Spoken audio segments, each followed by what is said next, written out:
What do you mean no data?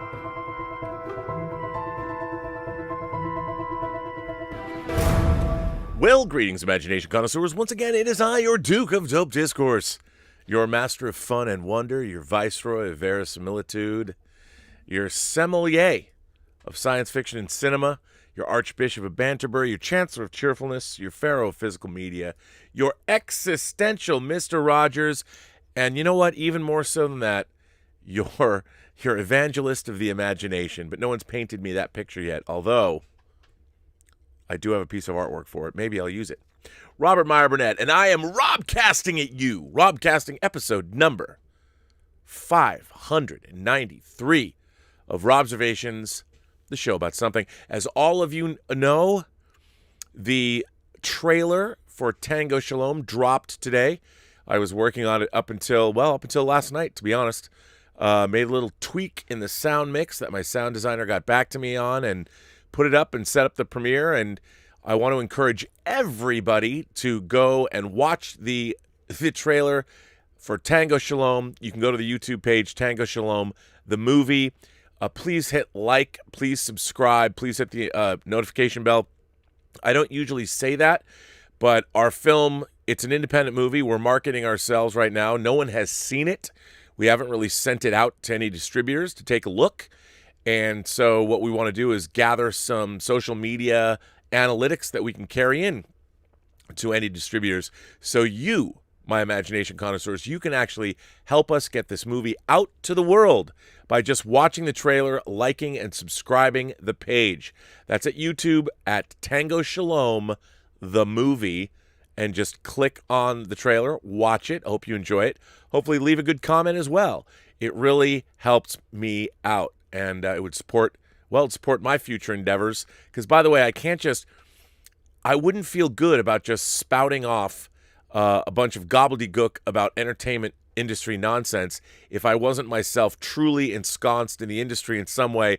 Even though, let's face it, if the industry were like, I don't know, a region, I would be living out in the rural sticks, probably, if you looked at my career as opposed to certain other people or most people in the entertainment industry. But still, I've got my nose to the grindstone. I got movies coming out. I got merch on the shelves. I got product. I got an honorary mention for the Hills Run Red from the Digital Bits. So as long as I keep my nose to the grindstone and keep moving, I personally feel that I can at least bring you some kind of cogent commentary on the state of the entertainment business. And part of what helps me do that is to keep making movies and television shows and whatever other kind of entertainment I can make. So please, if I might beseech you, go to Tango Shalom the movie on YouTube, click on the trailer, watch the trailer, give it a thumbs up, subscribe to the channel, help us get this movie out to the world. And for those of you who saw A.R. Rahman, the man who wrote Jai Ho, one of the biggest music names in India, he tweeted out the trailer today. So thank you, AR. You are the man. I was almost going to go down the street, I swear to God, and walk up to the train platform and bust out my rendition of Jai Ho. But I don't do it as good as the Pussycat Dolls, so I figured maybe I would spare everyone. And it is during a global pandemic, so perhaps that might not have been the best course of action. But for A.R. Rahman to tweet out the Tango Shalom trailer, he's a friend of the production. Thank you, sir. Very much appreciated. And any of you, it would also be very much appreciated if you went out and spread the word far and wide. And of course, on the 19th of this month, Tango Shalom will be seen in India at the Jaipur, the 13th Jaipur International Film Festival, which is very exciting. And then next month, it will be at the San Diego Jewish Film Festival beginning on the 11th of February, and also at the Charlotte, North Carolina Jewish Film Festival. I know, isn't it great? They have a Jewish Film Festival in Charlotte, North Carolina, and it will be rolling out in other cities across America and across the world throughout 2021. And you can bet your bottom dollar that I'll be here to promote the heck out of it. After all, I did produce the film, I edited the film, I was the post-production supervisor and the visual effects supervisor. So there's a lot of my, well, call it imagination DNA all over this. I even suggested, there was one reshoot that we did in New York City that I had suggested to the director, Gabe Bologna, and he thought, what a good idea. And we actually got to implement that, and I cut it in, so very excited. And I'm most excited for the cast and crew who've waited a long time to see the fruits of their labor. Truly an independent movie in every sense of the word. It really embodies the whole spirit of independent filmmaking. So congratulations to everyone, including the Laniano brothers, Jose and Claudio, who thought this whole thing up. So thanks, gentlemen. Anyway, it's Friday, and gosh, I got a letter about Star Trek that I wanted to start out this show with because I just really liked it. So, as many of you might know, I'm a Star Trek fan. I know, it probably comes as a great shock to all of you. Now, one of the things, I've been a Star Trek fan my whole life, and one of the things that I have loved and I've talked about are Star Trek novels. Yes, don't laugh. I'm a big fan of Star Trek novels, and I have hundreds of them. I have all of them, really, all of them that have ever been published, and they're publishing them now. And what's kind of interesting, I don't know if I can actually reach it because it's underneath something. Let's see, I've got my, I got my die-cast R2-D2 here. Let me see if I can get this without spilling a bunch of other stuff that is on this desk. Oh, I got it. So what's really interesting about Star Trek books is, of course, beginning with Star Trek the Motion Picture, Pocket Books got the license. Pocket Books, part of Simon & Schuster, which is being sold. So now we have a different company that is putting out these size, not just paperback size, but these size. By the way, Christopher Bennett's one of my favorite Trek novelists. These size books. And I still read them, and I never delineated necessarily between the idea of canonical Star Trek not being Star Trek novels, because when I was a kid growing up, there was only the 79 original episodes of Star Trek. I know, well, Rob, there's 80. No, The Cage doesn't count, okay? The Cage doesn't count as an episode. It was never originally broadcast. It was not part of the original Star Trek episodes. However, it was brilliantly repurposed in the two-part original series episode, the only two-part original series episode, The Menagerie Parts 1 and 2 from the first season, the beginnings of Star Trek, and it brilliantly set up Star Trek continuity and canonical fealty. It was pretty interesting what they did, and therein lies the beginning of so many things. So there are 79 episodes of the original Star Trek. But anyway, when I was growing up as a kid, when Bantam still had the license and they were publishing James Blish's Spock Must Die, or books like David Gerald's The Galactic Whirlpool, or Gordon Eklund's The Starless World, or whatever, even Kathleen Sky's Vulcan, as much as I didn't like Spock with a hot chick and giant ants menacing him, I bought it. So I've always loved Star Trek novels, and in my head, the best of them are absolutely canonical. And why they've never gone back and adapted. There is a prejudice in Hollywood with tie-ins, whether they're comic books or, which is strange considering where the Marvel Cinematic Universe is right now, but there is. And some of the best Star Trek stories have been in the pages of novels. And anyway, I got this letter that I wanted to read because I'm still perplexed by the season finale of Star Trek Discovery, which I kind of wanted to get into. But this letter comes from Troy Ray, who writes in, Dear Rob, greetings to you and the rest of the Post-Geek Singularity. I've just finished watching the Season 3 finale of Star Trek Discovery. The Hope That Is You, Part 2. And I have this to say. A Contest of Principles is a new Star Trek The Original Series novel from author Greg Cox. I purchased for myself with a gift card I got for Christmas, and I devoured the novel. My wife says I'm a notoriously slow reader, and she was surprised at the alacrity. I've never seen this word before. Alacrity. Let's look that up. Anyway, I'll come back to that. with which I finished the novel. I can infer what it means, but I want to find out what it exactly means. The blurb for the novel reads thus. The planet Vok is holding its first free elections after years of oppressive military rule. Captain James T. Kirk and the crew of the Starship Enterprise have been dispatched by Starfleet to serve as impartial observers, but remaining neutral proves a challenge as Kirk confronts a tangled web of scandal, conspiracy, and assassination plots with the stability of an entire sector at stake. To make matters worse, Dr. Leonard McCoy has vanished while on a mission of mercy to Braco, a nearby planet only a system away. With Kirk unable to abandon his vital mission on Vok to hunt for his friend, it's up to First Officer Spock and Christine Chapel to lead a team in search of the missing doctor, even if it means risking whatever fate befell McCoy. Unknown to his friends and crewmates, however, McCoy has been spirited away to another world, Azalor, where he's expected to find a cure for a mysterious ailment plaguing a member of that planet's ruling family. Torn between his Hippocratic oath and his desire to escape, McCoy finds himself at the center of a deadly palace intrigue and the struggle for power that may ultimately consume all three worlds. And bam, just like that, within the first 3 chapters of this novel, I was transported to my childhood watching Star Trek the original series on my 13-inch rabbit-eared television in my bedroom after school.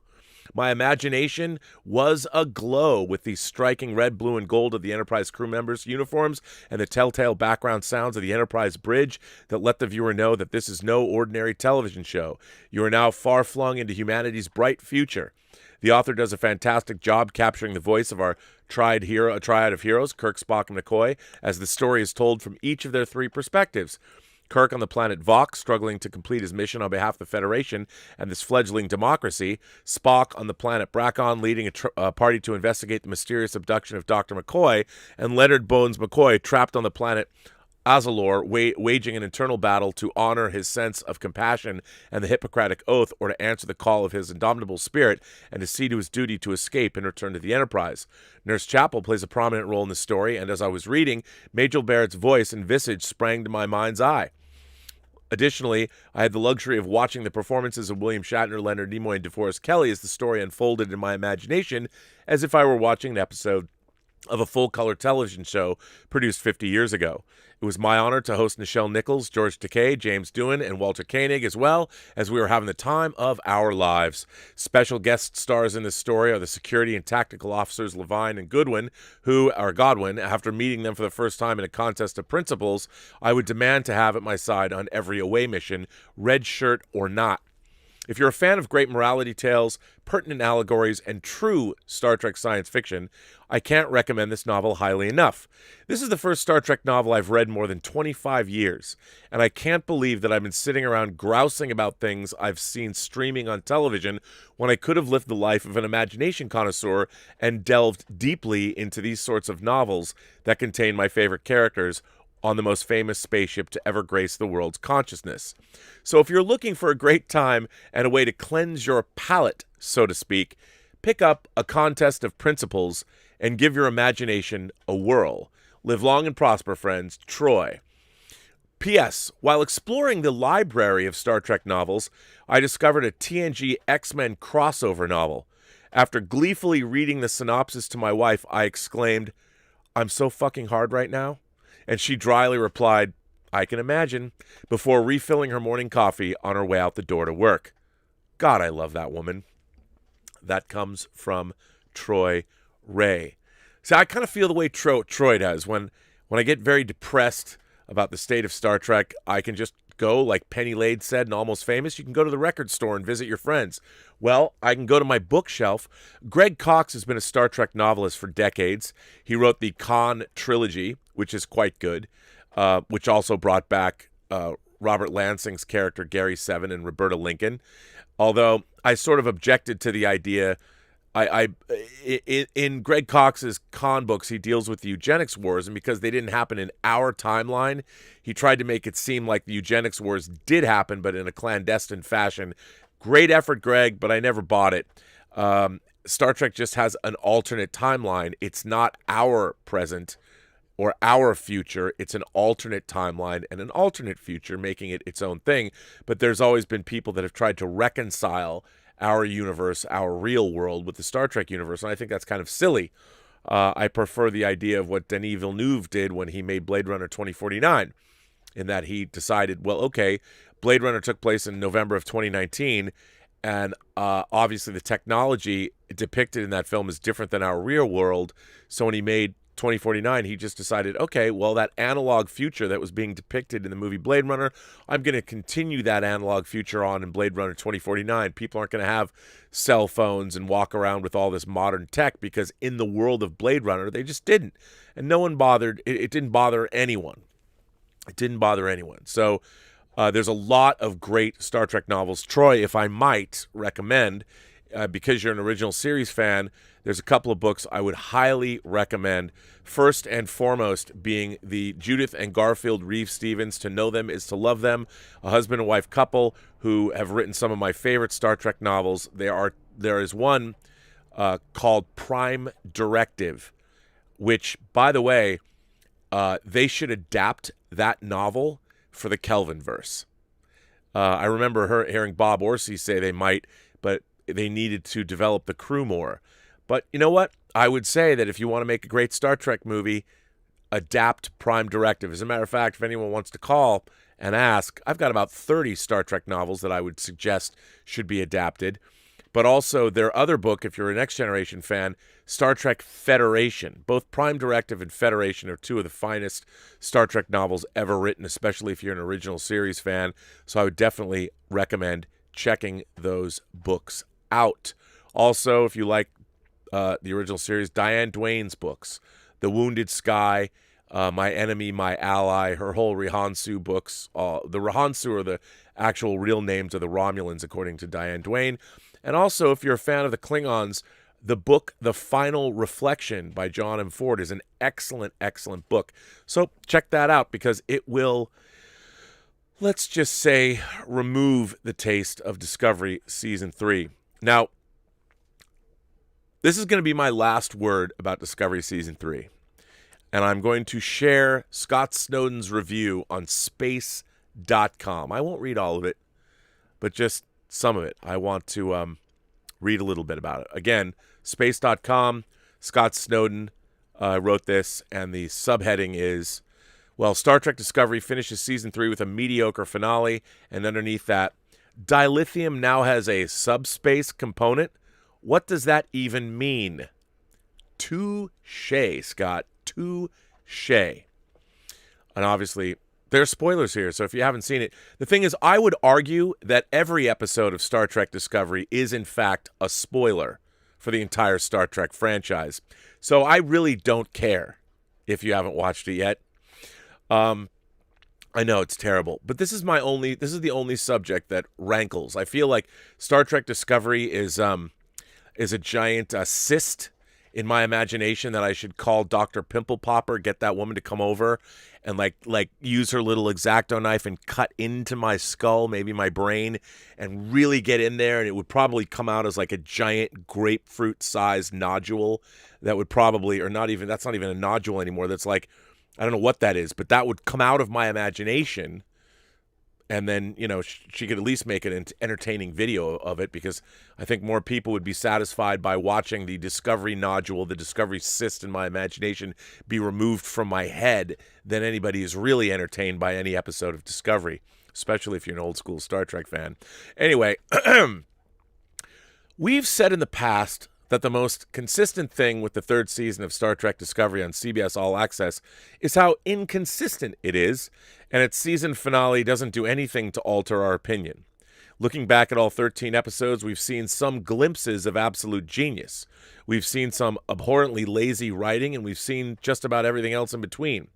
With the last two live-action Star Trek shows giving us lame season finales, there was quite a lot riding on this one, and while it's better than its predecessors, Discovery's Season 3 ender is not without its faults, and sadly, there are quite a lot of those.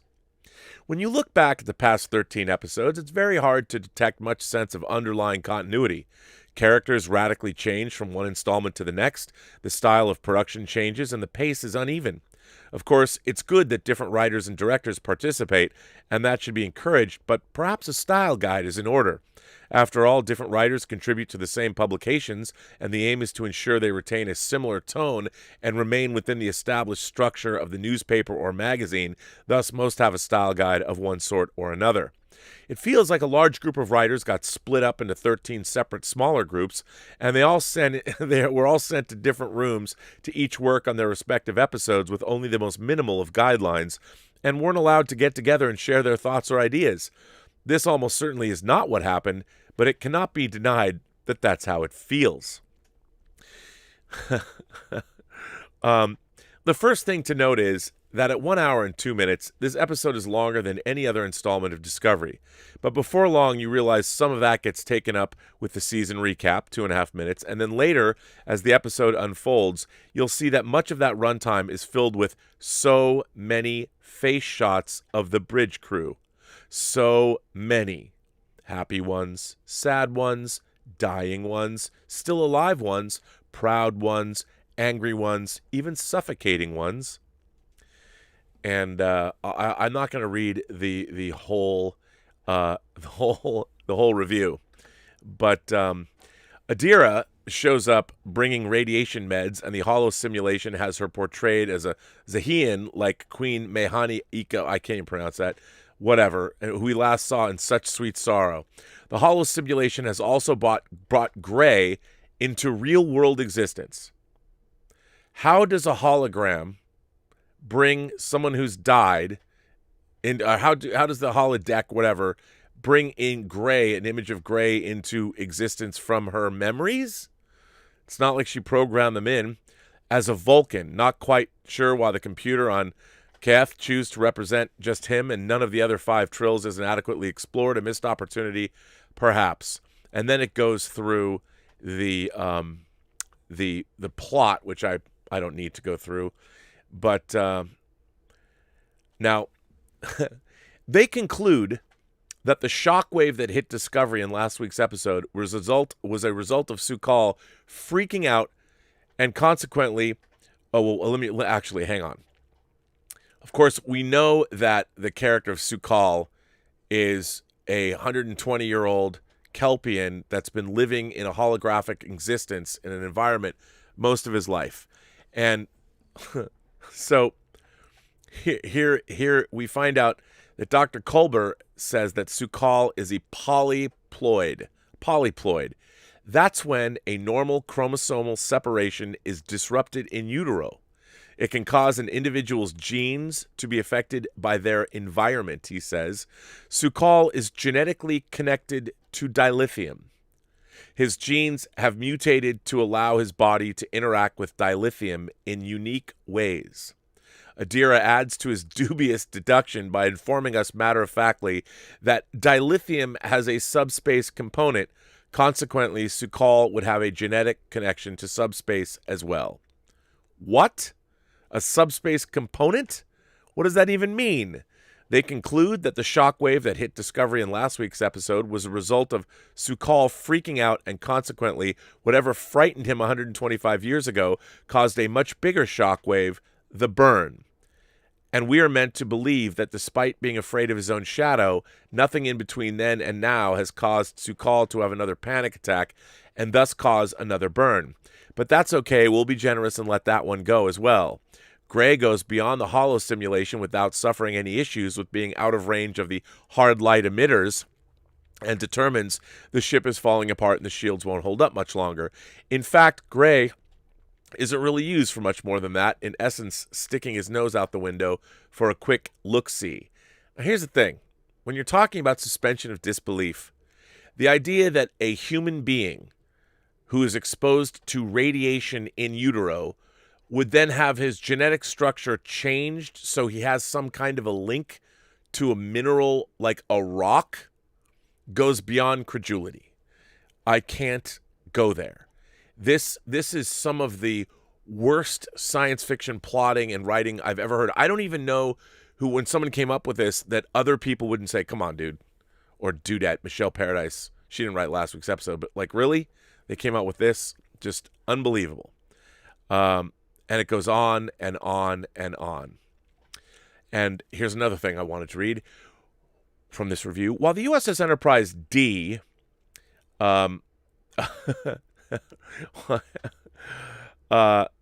first seen in the second season premiere episode Brother, The producers are trying to convince us that there is a TARDIS-like construction to the Discovery, with huge, huge open spaces between decks, and a turbolift ride that looks like it's part of Space Mountain. There's just no reasonable explanation. This is simply not how starships would be built ever. While the USS Enterprise D is actually written as being insanely big, there still aren't unfathomably enormous areas of space between each deck. At most, there would probably be a crawl space, an EPS conduit, or a Jeffries tube, and the turbolifts have dedicated shafts. Plus, of course, the USS Discovery was built over 100 years before the Enterprise D. It doesn't add anything of value to the show. In fact, it's quite the opposite. It drives a wedge between the viewer and the episode, preventing a full immersive experience, which is what the viewer wants and what the writer, producer, director wants you to have. If you've ever read Star Trek, The Making of a TV Series, which they have not, because they should, because those lessons that they came up with 54 years ago today are still the same. Not 54 years ago today, but 54 years ago are still the same today. You'll know through the incredible inclusion of so many memos, and that's how progress was made in the 60s, between Gene Roddenberry and the production team, just how much attention was paid to every detail wherever possible to accurately portray life on a starship in the 23rd century. And when a live-action Star Trek television show made 55 years later is not as believable, you've got some fundamental problems. I agree. And it goes on, and it's a pretty great review, I think. But I really think that it identifies some of the real problems with the show. And of course, we know that Michael Burnham is now captain of the Discovery, so I won't get into that. But anyway, if you want to read the rest of this, it really gets into why I can never go with Star Trek Discovery. I don't believe it. I have not believed one shred of Star Trek Discovery. There's not one thing in that show in 3 seasons, and I'll bet you they're closing in on $1 billion spent on that show. That's how expensive it's been for them. Maybe not $1 billion. Maybe, let's say, $500 million. Is it worth it? I don't know. You know what I do believe, though? I believe Godzilla versus King Kong. I believe, you know what? I believe in Godzilla's revenge more than I believe in Star Trek Discovery after 3 seasons. If you haven't seen Godzilla's Revenge, it introduces this little character right there, Minya. Actually, no, Minya's introduced, I think, in the movie before that, to be honest. Doesn't matter. The point is, I believe a kaiju movie more than I believe anything in Star Trek Discovery. But interesting, as we all know, since HBOMax came out and announced, the streaming service announced that they're going to do movies day and date with theatrical releases, everybody went bananas, especially Legendary Pictures that has had a long-term, we're going on more than 15 years now, a long-term relationship. They've been financing movies that Warner Brothers has released, the DCEU movies, the Batman films, Dark Knight, obviously, Pacific Rim, and the Godzilla films. And they've got Dune coming up, and they've got Godzilla versus King Kong. So Legendary Pictures, because they've got their own money people that they're answerable to, they, of course, were not happy when Warner Brothers just announced, without telling anybody, that they're going to release movies on HBO Max day and date with theatrical releases, because when you're a company that's financed 75% of a movie and you're told that your income stream has, without your knowledge, been cut off or kneecapped, this is not an easy thing to deal with. Kind of like getting a death mark when you're on Ord Mantell and you run into a bounty hunter. You find out that death marks are not an easy thing to live with. Anyway, this was interesting. This dropped in deadline at 1:35, an hour before I went on today.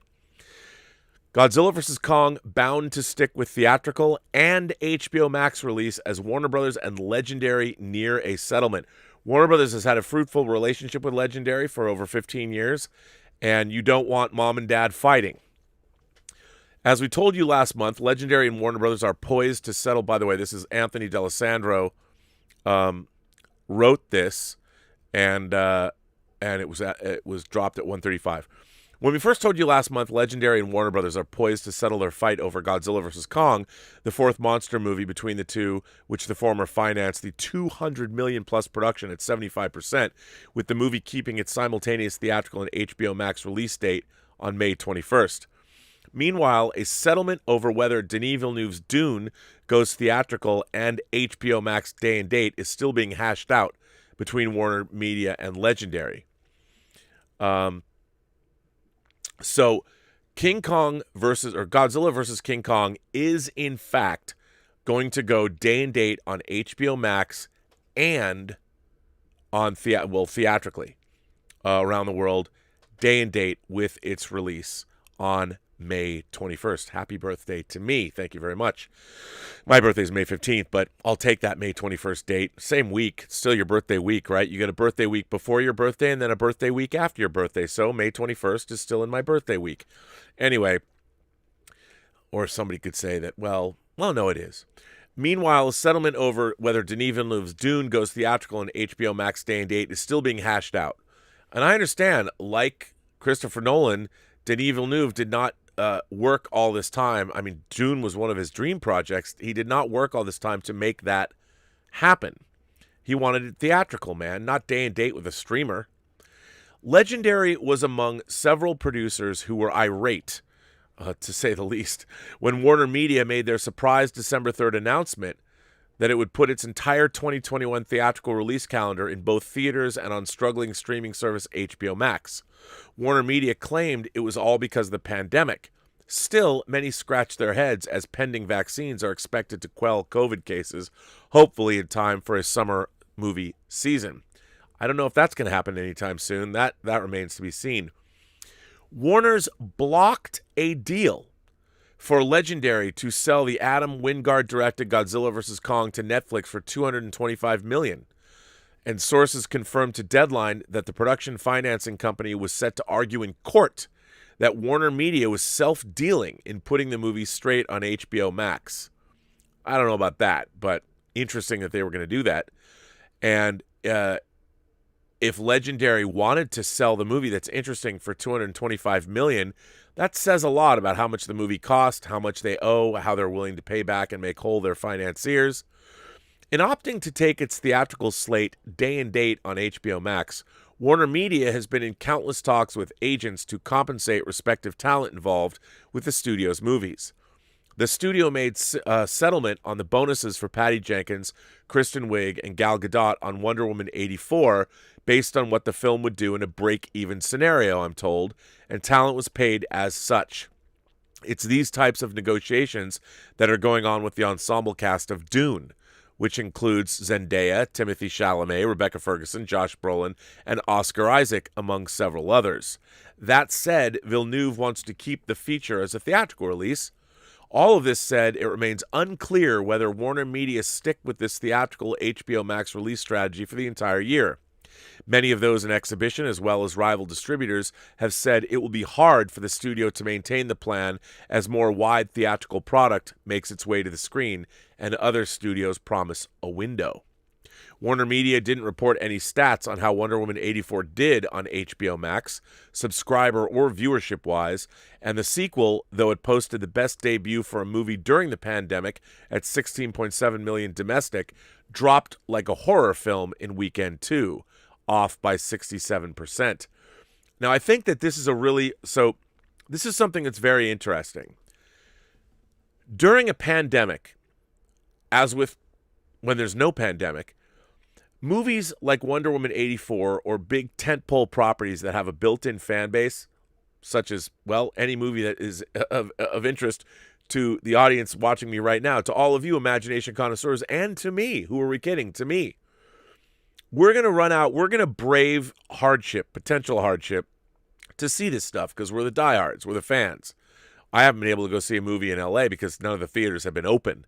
But I don't think I would have braved theaters to see Wonder Woman 84, but I might have. I do prefer the big screen experience. But I'll tell you, it's it's not surprising to me that the numbers for Wonder Woman were huge because us diehards go out and see it. But once something's streaming, I think that and again, this is this HBO Max day and date thing is developing, but I think domestically it's been proven that you get the diehards to go out your opening weekend. Those are your diehard fans that are going to be there whether there's a pandemic or not. What you're not going to get is the follow-up. No one is going to take their family to see movies during a pandemic. And movies like The Little Things, which is I'll watch any movie with serial killers if it's good. And 3 Academy Award winners in a serial killer movie, I mean, that to me is like manna from heaven. You couldn't get me more excited. Not since Morgan Freeman and Brad Pitt went after John Doe in Seven have I been this gacked to see a theatrical release. And when I say gacked, I don't mean gacked to the gills on the Bolivian marching powder. I mean on my own imagination. I can't wait to see it. Bring it on. That's what I wanted. I've missed, not since True Detective, like season 1, have I been so excited to see something that had potential serial killer overtones in it.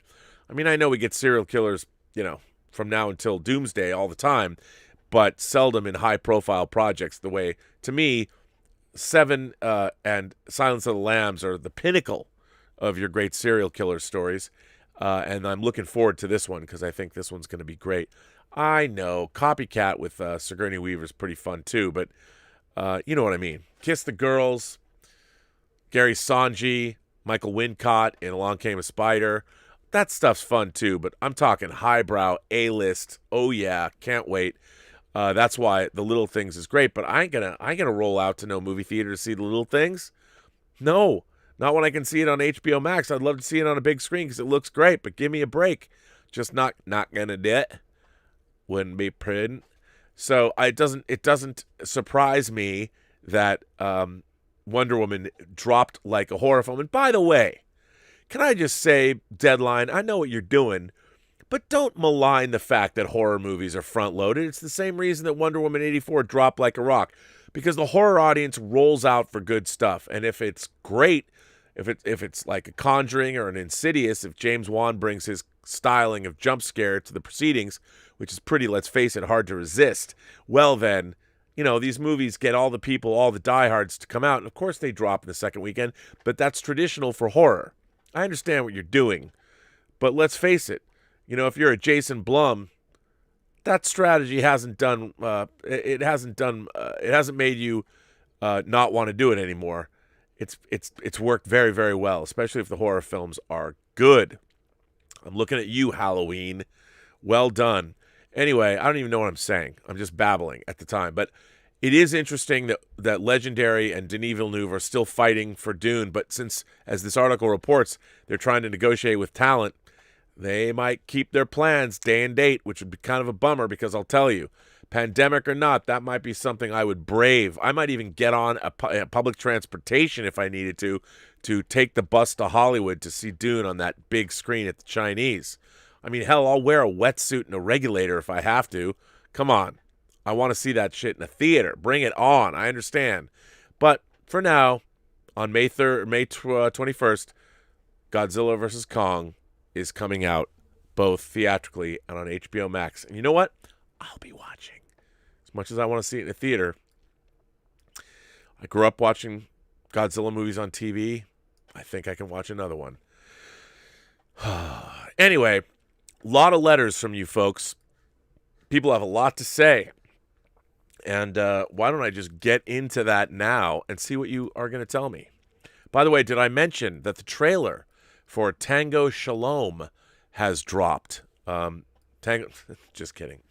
Anyway, let's see. Let's see what people have to say with the incredible amounts of letters that I'm trying to get through. Here we go. This one comes from Sean Pullen, and I read this as a counterpoint. He and I have been going back and forth on Star Trek Discovery. Not sure how to feel about that Discovery finale, just finished. I want to like Discovery, and there are elements I absolutely do. Sigh, but why does there have to be so much that's far-fetched and ridiculous?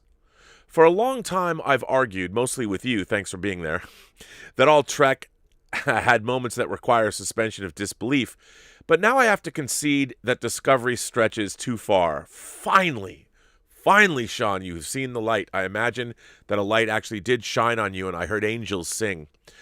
Is it so hard to depict the interior of a ship in a realistic way? Those turbolift scenes were preposterous. And Su'Kal's ship somehow recognizes Gray, who exists only in Adira's mind, and creates a hologram with his consciousness? How the hell does that work? Book can suddenly operate the spore drive because he's part telepathic? Huh? And how does he know how to do that exactly? Seems like jumping a ship through a spore network might take, well, months to master. It's like asking a fish to pilot a helicopter. There was so much action and spectacle and so little substance, I would gladly trade 9/10 of the action for more dialogue, character moments, and exposition. What was there to like? I guess I enjoyed Su'Kal as a character, and I do enjoy Kelpians as a species. I think the makeup is spectacular. You can say those are rather trivial elements, and you'd be right, but it's in my nature to look for positives, however small. I don't share your hang-up about the source of the burn. That is, I don't have a problem with it being an individual. I think that's pretty Trek, but the explanation is so foggy and incomprehensible. You can't just techno-babble your audience into oblivion and expect them to be satisfied, especially about the season's primary mystery. I still don't understand what caused the burn, and that can't be. But I'm weak, Rob. I watched the final scenes with crew members in new silks, Saru on Kaminar, and Michael in the captain's chair, and I can't wait for season 4. Why? Hope springs eternal. It's Trek, and Trek has meant so much to me throughout my life, me too, that I constantly pine for more, and I hope for the best. Yes, I get it. No Trek has so trampled verisimilitude as Discovery, yet I want more. Do I have low standards? I don't know. Maybe. I want Discovery to be better, same as you. You see flaws and hate the show. I see flaws and find aspects to enjoy. I want Trek to have perfect verisimilitude, same as you, yet I can watch Discovery, recognize its glaring, even offensive flaws, and still enjoy it on the whole. It's hard to explain. I'm not sure if this is the perfect analogy, and I may take it back later, but maybe my enjoyment of Discovery is akin to my enjoyment of Trek novels or westerns. Trek novels are not equal in quality to great literary fiction. I may like Diane Duane, but she is not Austen or Tolstoy. I can enjoy a good Louis L'Amour around a summer campfire without spurning it because it's not Shakespeare, and I can recognize that Discovery is not equal to any previous Trek without despising it. But as always, I've gone on too long and imposed on you too much. My life has got busy again, and it's been over a week since I've been able to catch a live stream. I miss Robert Meyer Burnett and his vitriolic rants about a show I enjoy, but life is getting in the way. Thanks for being you, Rob, and humoring this too forgiving Trekkie through another season of mediocre Trek. My friend, I do pine for the days when Trek led the way in peak sci-fi, and like you, I begin to despair. But eternally optimistic, I cherish the hope that Star Trek Strange New Worlds will raise the bar, that it will offer more verisimilitude, less drama, fewer plot holes, and more faithfulness to Trek aesthetics. You can't make out ships clearly on Discovery. I hope that Chabon's writing for Picard Season 2 will rise to the level of his novels and not sink below again. Well, he's not involved in Season 2. He's gone. Here's to hope, my Duke of Dope Discourse. May the new year bring you joy. Cheers, Sean Pullen. Well, Sean, what a fine letter. And I'm glad you're beginning to see the light. See, I have to say, it gives me no great pleasure to dislike Star Trek. Why would I? Why would I ever want to dislike something I've loved so much for so long?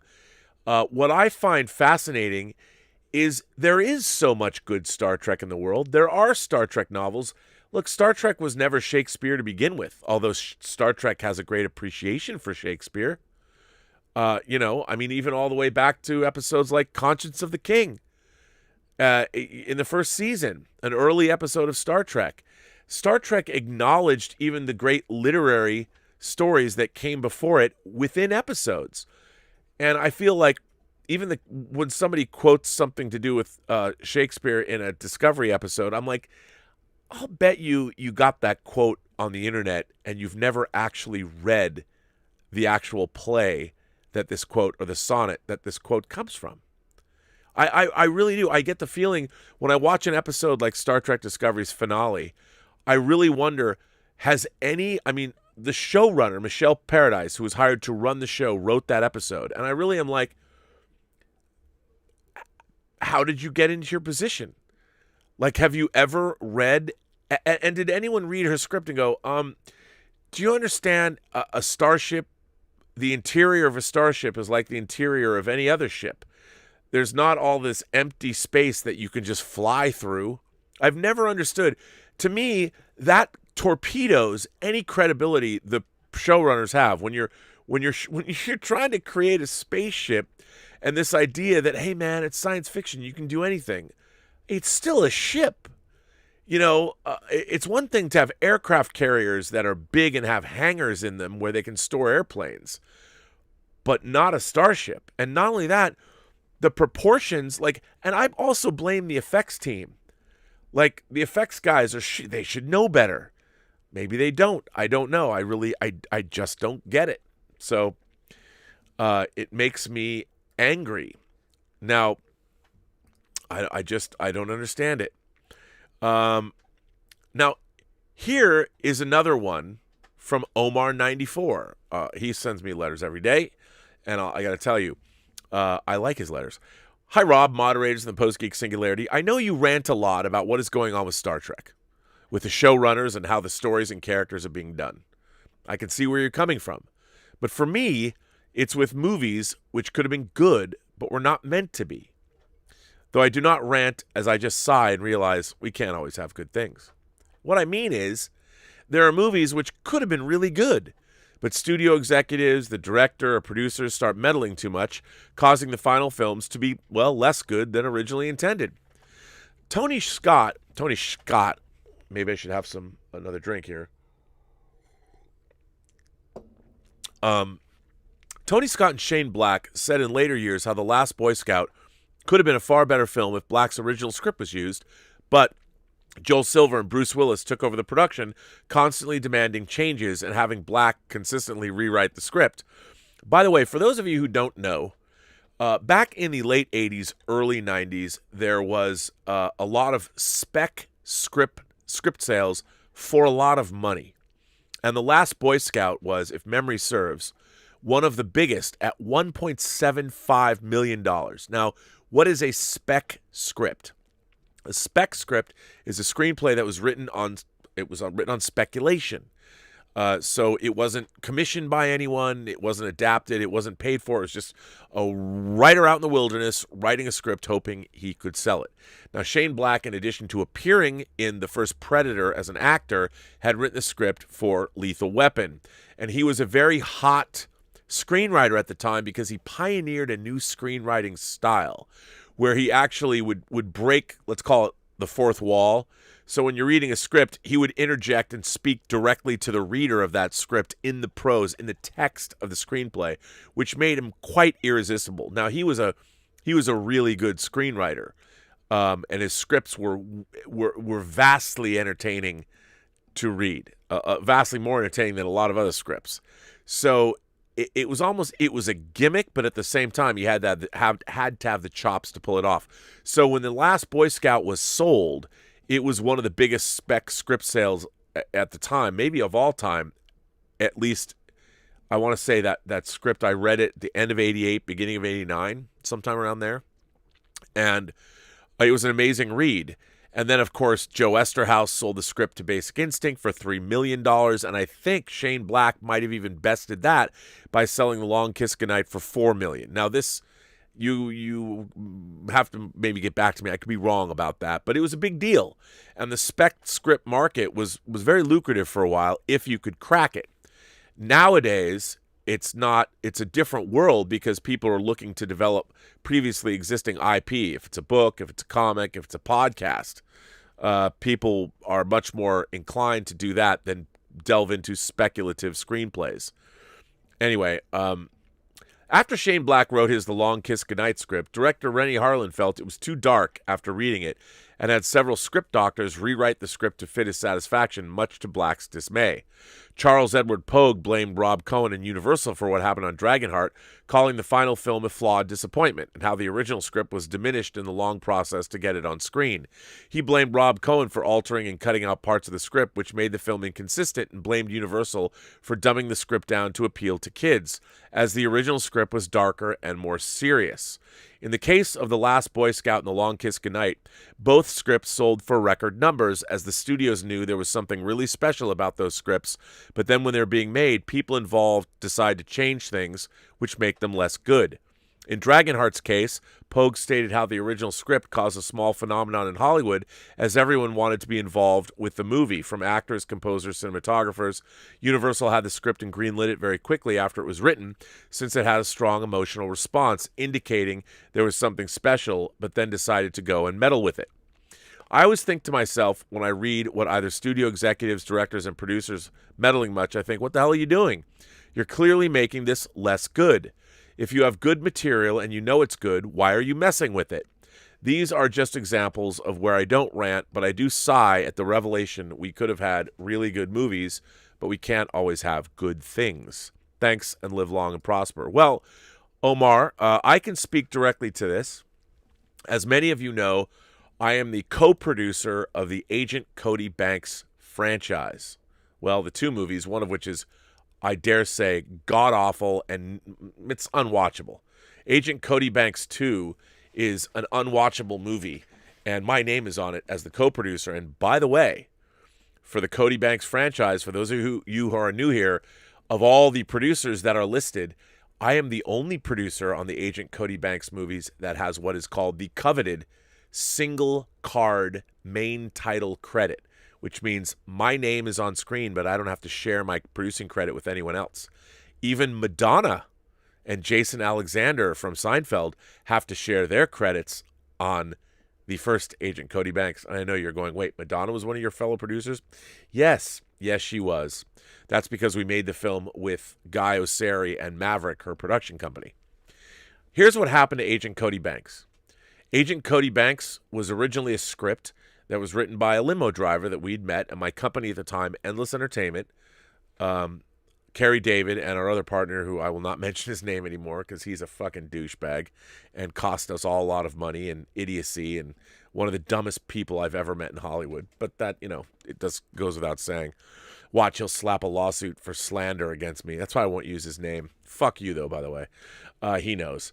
So anyway, the three of us, we purchased the script. Well, we purchased an option. We bought an option on the screenplay for Agent Cody Banks. Now, what we did at the time was we then brought in my friends, Ashley Edward Miller and Zach Stentz. And at the time, they were a writing team. They'd been working on things like the revival. Well, they worked on Andromeda together. They worked on the revival of The Twilight Zone. They wrote a novel together. Zach and Ashley went on to co-write Thor and X-Men First Class. They're terrific screenwriters. And Zach, the last thing Zach had produced was, I think, Rim of the World, the McGee movie for Netflix. He's been writing other things. He's got projects all over town. And Ashley, of course, I've been working with Ashley on the upcoming Netflix series that he created. And he also worked on Black Sails and Lore for Amazon. He's got a lot of things going. It was announced that he's developing the Mist TV series. Anyway, we brought in Ashley and Zach to rewrite the original Cody Banks script. The original script that we bought was fine. It was a first time screenwriter who hadn't much experience. So Zach and Ashley basically rewrote Agent Cody Banks, and it was James Bond meets Ferris Bueller. That's what the script was. And it was going to appeal to 16 to 25-year-olds. It was that way. And everybody was excited about it. We teamed up with a few other production companies, and we got the script to MGM in February of 2002. And the movie was fast-tracked into production. It went into production in May of 2002, and it came out in 2003. And then they made a sequel within a year. Now, when we did that, everybody was happy. Everyone loved the script, and the script was incredible. It was an incredible screenplay. Once we sold Agent Cody Banks, I mean, they were so excited about it that they fast-tracked it into production from February to May. This never happens. They bought the script, and they're like, we're going to make this movie right away. Done, right? You think, cool. MGM decides that our script skews too old. That what they wanted Agent Cody Banks to be was more for kids. They wanted it to be a tween movie. So instead of being for 16, instead of having, say, maybe a high school senior as Cody Banks, they wanted to make it for 8 to 12-year-olds, for tweens. That was never how the project was conceived by any of the people working on it up to that point. But we had already sold the script to MGM. So what happens is when you buy an option on a screenplay, an option is an option to buy the script. So I've told people this before, but in industry parlance, what you do is, let's say there's a book or there's a podcast or a newspaper article or a magazine article or a screenplay, and you want to make it into a movie. As a producer, you buy an option on that property, which means the option will lock up that property to allow you to try and get it made for a certain amount of time. So let's say you get a 12-month option on a script. You might pay an author or whatever, the creator or whatever it is that you're optioning. Could be a comic book, could be anything. Whatever you're optioning, you're giving that let's say you're giving somebody $5,000. You're buying an option for $5,000. So you pay $5,000 to somebody, and that property becomes yours for the option period. Now, if you are going to exercise that option, that means the script, you're going to buy it outright to a number, an amount that's already in your option agreement. So it'll have a floor and it'll have a ceiling about how much you're going to pay. And usually that amount is tied to the budget in some way, shape, or form. So, if you have option like the Agent Cody Banks script, if you were going to make it for $10 million, the writer would get paid a percentage of that. But if you're going to make it for $25 million, he'd get a percentage of that, or she would get a percentage of that. And it goes up on a scale. And usually that's tied to both the Writers Guild scale and also what people think the project is actually worth. So that's how that happens. But once you've done that, you get to exercise the option. Then the studio buys out all the rights. They buy out the production companies. They make deals with you. But basically, then they take the property. Hopefully, you've had a good entertainment lawyer. You've negotiated what you get out of this. They take it over and they decide to make the movie. But once you do that, then you don't have any more control. You can't sit there and go, wait a minute, why are you going to turn this movie into a movie for tweens? Why not keep it the way it is? In my mind, the way Cody Banks was originally conceived and the way Zach and Ashley rewrote the script, it was really cool. It was the kind of movie that you would take to college with you, not outgrow when you finally went to high school. A lot of people are very fond of Agent Cody Banks, and I give them that. But to me, I can't watch that movie without thinking it was a monumental missed opportunity. It was like if they had made the movie cool as opposed to make the movie for kids, I think it would have been better. Because you know what? 12-year-olds would have liked the movie better if it was cooler than it was. Not to say it wasn't fun. I'm very proud of Agent Cody Banks. I made some good change on that movie. The shekels were coming in. And then, hey, lo and behold, they made another Cody Banks movie in the same year. As god-awful as that might be, it got made. And my name's on it. We all got paid. So, yeah.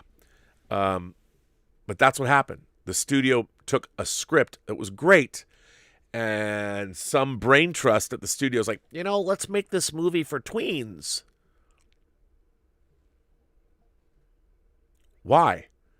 In my mind, if you make a movie that kicks ass, like say, a Back to the Future, and I was looking, to me, the tone of Agent Cody Banks would be, when I say Back to the Future, not like, it wasn't necessarily as comedic, but Back to the Future is a movie that, even though it's fun and it's got time travel, it also has the threat of incest and the threat of non-existence.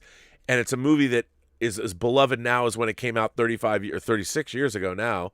And you want to hit that tone, but you don't want to necessarily direct your movie to kids. To me, when I was a kid, I like Star Wars because Luke Skywalker was older than me, and maybe I'll grow up to be him. But that's just me. But Omar, to answer your question, we lost control of the project. And we lost further control later, but that's a story for another day.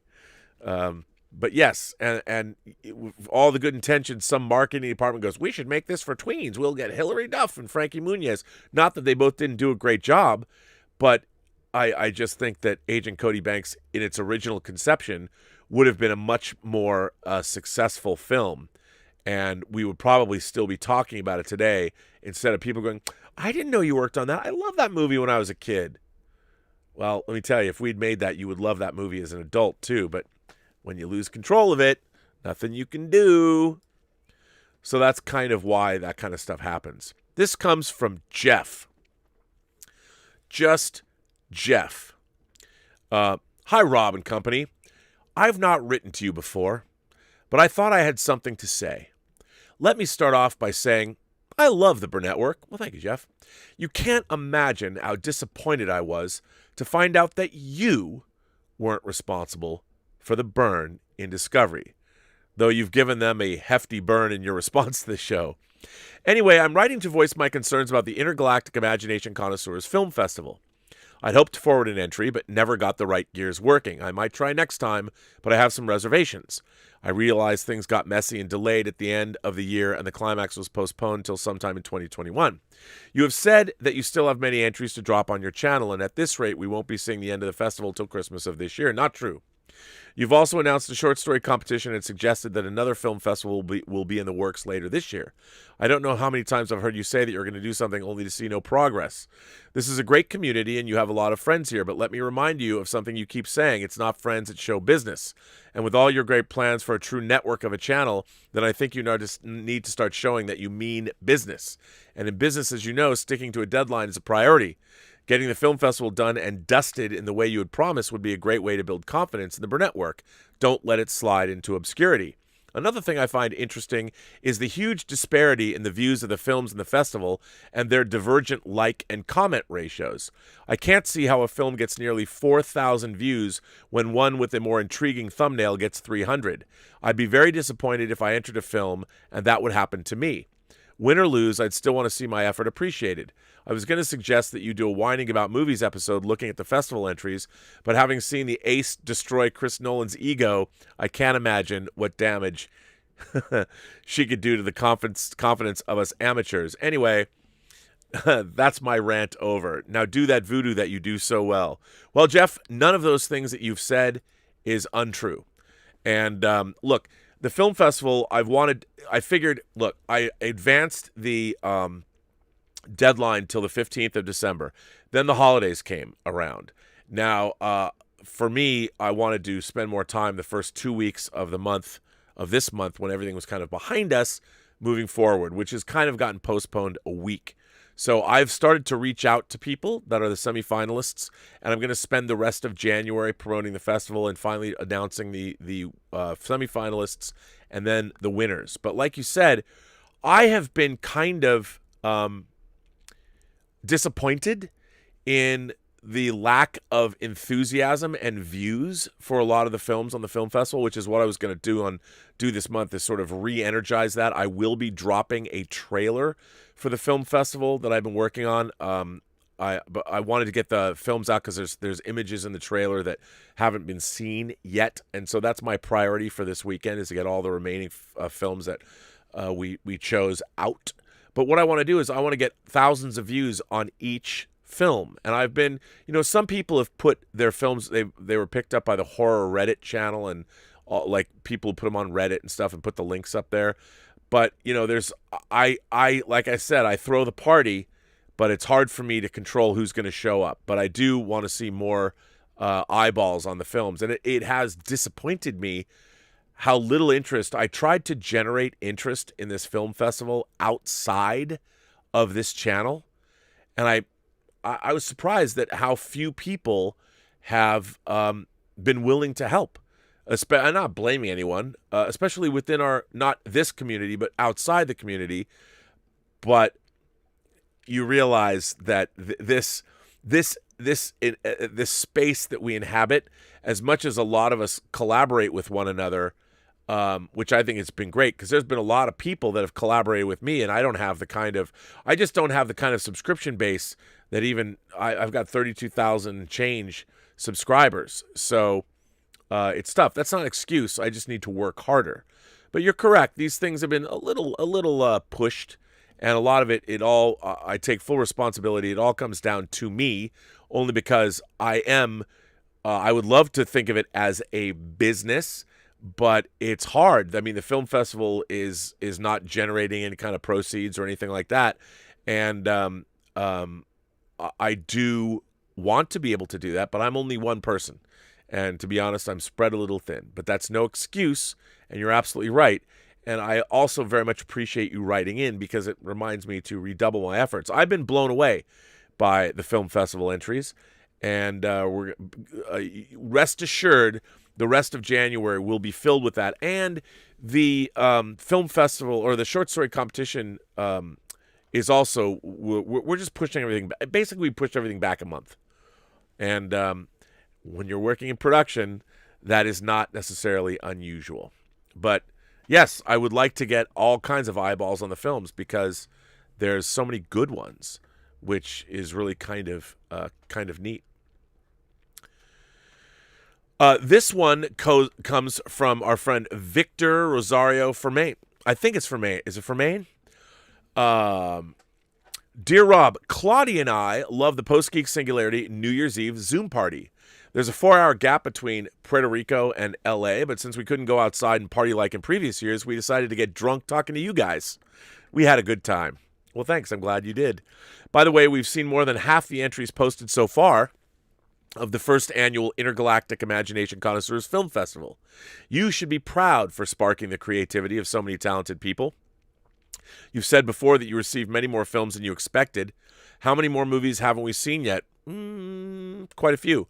I know ours has not been posted yet.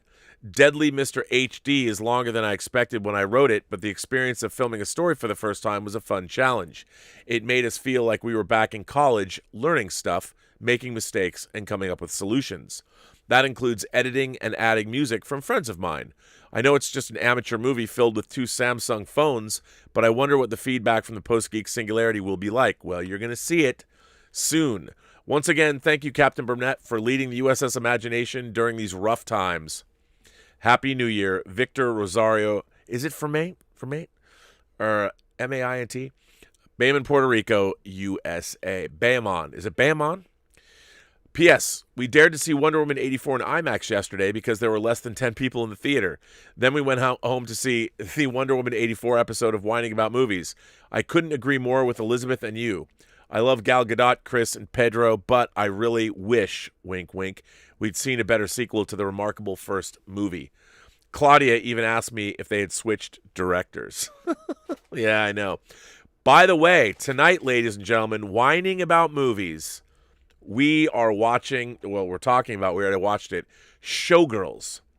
Elizabeth had never seen Showgirls before, and we also watched the documentary You Don't Know Me, which I actually thought was a pretty good documentary that was surprisingly moving by the end. And it examines the Showgirls phenomenon, and it was really interesting because, you know, I've been thinking a lot about Omar 94's letter of yesterday that was talking about why do some movies have more entertainment value, and the idea, what I was riffing on yesterday about how movies that take place, and I was using this every night. Elizabeth and I walk the dogs we usually walk them at like 10:30, and we take our little neighborhood stroll with the 2 dogs every night. They sleep better, which means we sleep better. And I was trying to explain to Elizabeth about this idea of like we were talking about yesterday, movie world as opposed to real world. And I was using the example of Back to the Future. And I was saying that I was using the opening of Back to the Future as an example. So like in Back to the Future, the opening of the film, the opening credits, are of a camera panning over all of these different clocks. And it goes down and around, and then you find Einstein's food that's being mechanically opened and poured into a bowl on like a timer with this machine. And I was explaining that this is an example of a movie that takes place in movie world, as I was talking about yesterday. So immediately in movie world, we understand what it's like to have a clock in the real world. You have a clock in your house. But Doc Brown, obsessed by time, has all of these clocks. But nobody in the real world, well, maybe some people would, but for the most part, all of the clocks at the beginning of Back to the Future is a new thing. It's a motif that you haven't seen before, and then leading up to the dog food opening container machine as it's opening these things and pouring it down. This is a whole scenario that really only exists in the movies. So immediately when you're watching Back to the Future, it becomes the reality. There's still a verisimilitude. It's creating its own verisimilitude within its frame, its own tonal structure, all of that. But it becomes more delicious because they could have started that movie where you're in a normal house that's empty and there isn't a wall of clocks and there isn't a machine that opens dog food containers, just an empty house. And Marty McFly could just come to an empty house looking for Doc Brown. But it wouldn't be as fun. It wouldn't be as fun. And then, of course, we see Marty McFly plug his guitar into, Doc's absence bothers him to a point, but then he plugs in to that gigantic speaker, that oversized, clearly, again, a speaker that would really only exist in movie world. And certainly if a speaker was that big, Michael J. Fox would know better than to plug his electric guitar in and turn the volume all the way up, as evidenced by what happens to him, which clearly hasn't happened before, otherwise he would have known not to do that. But the whole opening of Back to the Future is it's in movie world. And when I say movie world, I mean a world that only takes place, or a universe that only takes place in the movies. But what it does, too, is a brilliant job of establishing the tone of movie world. And you buy into that tone because Robert Zemeckis is an incredible director, and Bob Gale's a great writer. So I always get Barry Levinson and Robert Zemeckis in my mind intertwined. So Robert Zemeckis is a great director. So through the writing and the direction, they make you believe. You believe in the movie world-ness of Back to the Future from that opening sequence. Everything you need to know about the tone of the film is encompassed in that opening sequence. And it goes on when you meet the people that live in Hill Valley, and the whole opening scene with the skateboard and all of that at the beginning of the film, in the chase and all that. All of that is that's how it makes you believe. Actually, the skateboard chase is when he gets back he goes back in time. But everything with the father and Biff. Biff is clearly a butthead, is clearly a character that exists in the movies. Everything is exaggerated. But the deft filmmakers keep the tone going. So the thing about Back to the Future is, if it was set in the real world and you were going after peak realistic verisimilitude, it wouldn't be as fun. It wouldn't be as entertaining. And I think that's what Omar was saying, is that nowadays, and I used as an example A Quiet Place. A Quiet Place is an example of a movie that doesn't take place in movie world. It takes place in our world. Now, yes, when I said, people are like, well, Rob, what about? But what it's trying to do is, the whole point of The Quiet Place is it wants you to think as an audience, this is happening right outside, and what would it be like if you were in the middle of this situation? Like when I watch Back to the Future, I can intellectually grapple with the idea that it would be interesting being in Marty McFly's situation, but it's not something. I don't imagine myself in Marty McFly's situation when I watch the movie. I enjoy watching Marty McFly as a protagonist go through this movie that I'm watching. But when I watch A Quiet Place, I'm like, what if that were me? What if that was happening now? Because it's presented as the real world as opposed to movie world. And the question that I would want to ask you guys, gentle people, kind souls, across these 28 known galaxies, because this is a theory I'm now grappling with, because I'm working on a very personal project I've wanted to make for a long time that's set in movie world as opposed to the real world by design. And yet I'm having trouble as I'm working through it, and I've been storyboarding this and creating an animatic, a story reel, so you can watch the first 10 or 15 minutes of my vision for this movie. The tone of it's tough to do. You know, you either go into the movie world way or you go into the real world way. And it's very hard. You got to decide what it is that you're going to do. So I'm curious, am I wrong about this? And if not, if you buy this, what are examples, good examples of movies that take place in movie world or take place in the real world? Like, for instance, I was thinking about courtroom dramas, and I was thinking that, I think I said it yesterday, that And Justice for All takes place in movie world, but the verdict takes place in the real world, if that makes any sense. But like and I think one of the interesting things about the MCU, for instance, is it skirts the line. It skirts, like Iron Man, even though it takes place in movie, by definition, superhero movies have to take place in movie world. But you can either have a Batman movie from Tim Burton, like I said before, or you can have a movie like the first Iron Man, which takes place almost in the real world. But what do you guys prefer? How does that work for you? Do you buy into this theory? And what are examples of the different kinds of films that are like this? I'd be curious to hear what you think. We'll see. This one comes from David Miller. Greetings, Rob. I've been meaning to send this letter along for a bit. It's in regards to the pickle the theater industry has found itself in. That said, I'm sure we can all agree that the jury is still out as to what's actually going to happen here. But this is one suggestion I have if streaming becomes the industry standard for studios. I think if this happens, then theaters will have to adapt and offer an experience that can't be had anywhere else. I think movie theaters should be the new home for upscale X-rated films. Kind of like what they thought would happen in the 70s after the premiere of Behind the Green Door, only with A-level talent. I mean, seriously. Wouldn't you like to see an erotic, hardcore performance by Michael Fassbender and wife Alicia Vikander? Or Emily Blunt and John Krasinski? Or Tom Cruise and Nicole Kidman? Whoops, we almost got that, didn't we, in Eyes Wide Shut? Ideally, this would be mature adult takes on sexuality, ethics, morals, and social mores. It would be a safe space for adults. Let the kiddies stay home and watch curated entertainment. Clearly, drinks and hors d'oeuvres would be complimentary. People would get dressed up in suits and ties afterwards. There may be some spirited discussion of the evening's events. I know this is almost a fantasy that people could engage in this manner, but what a thought, eh?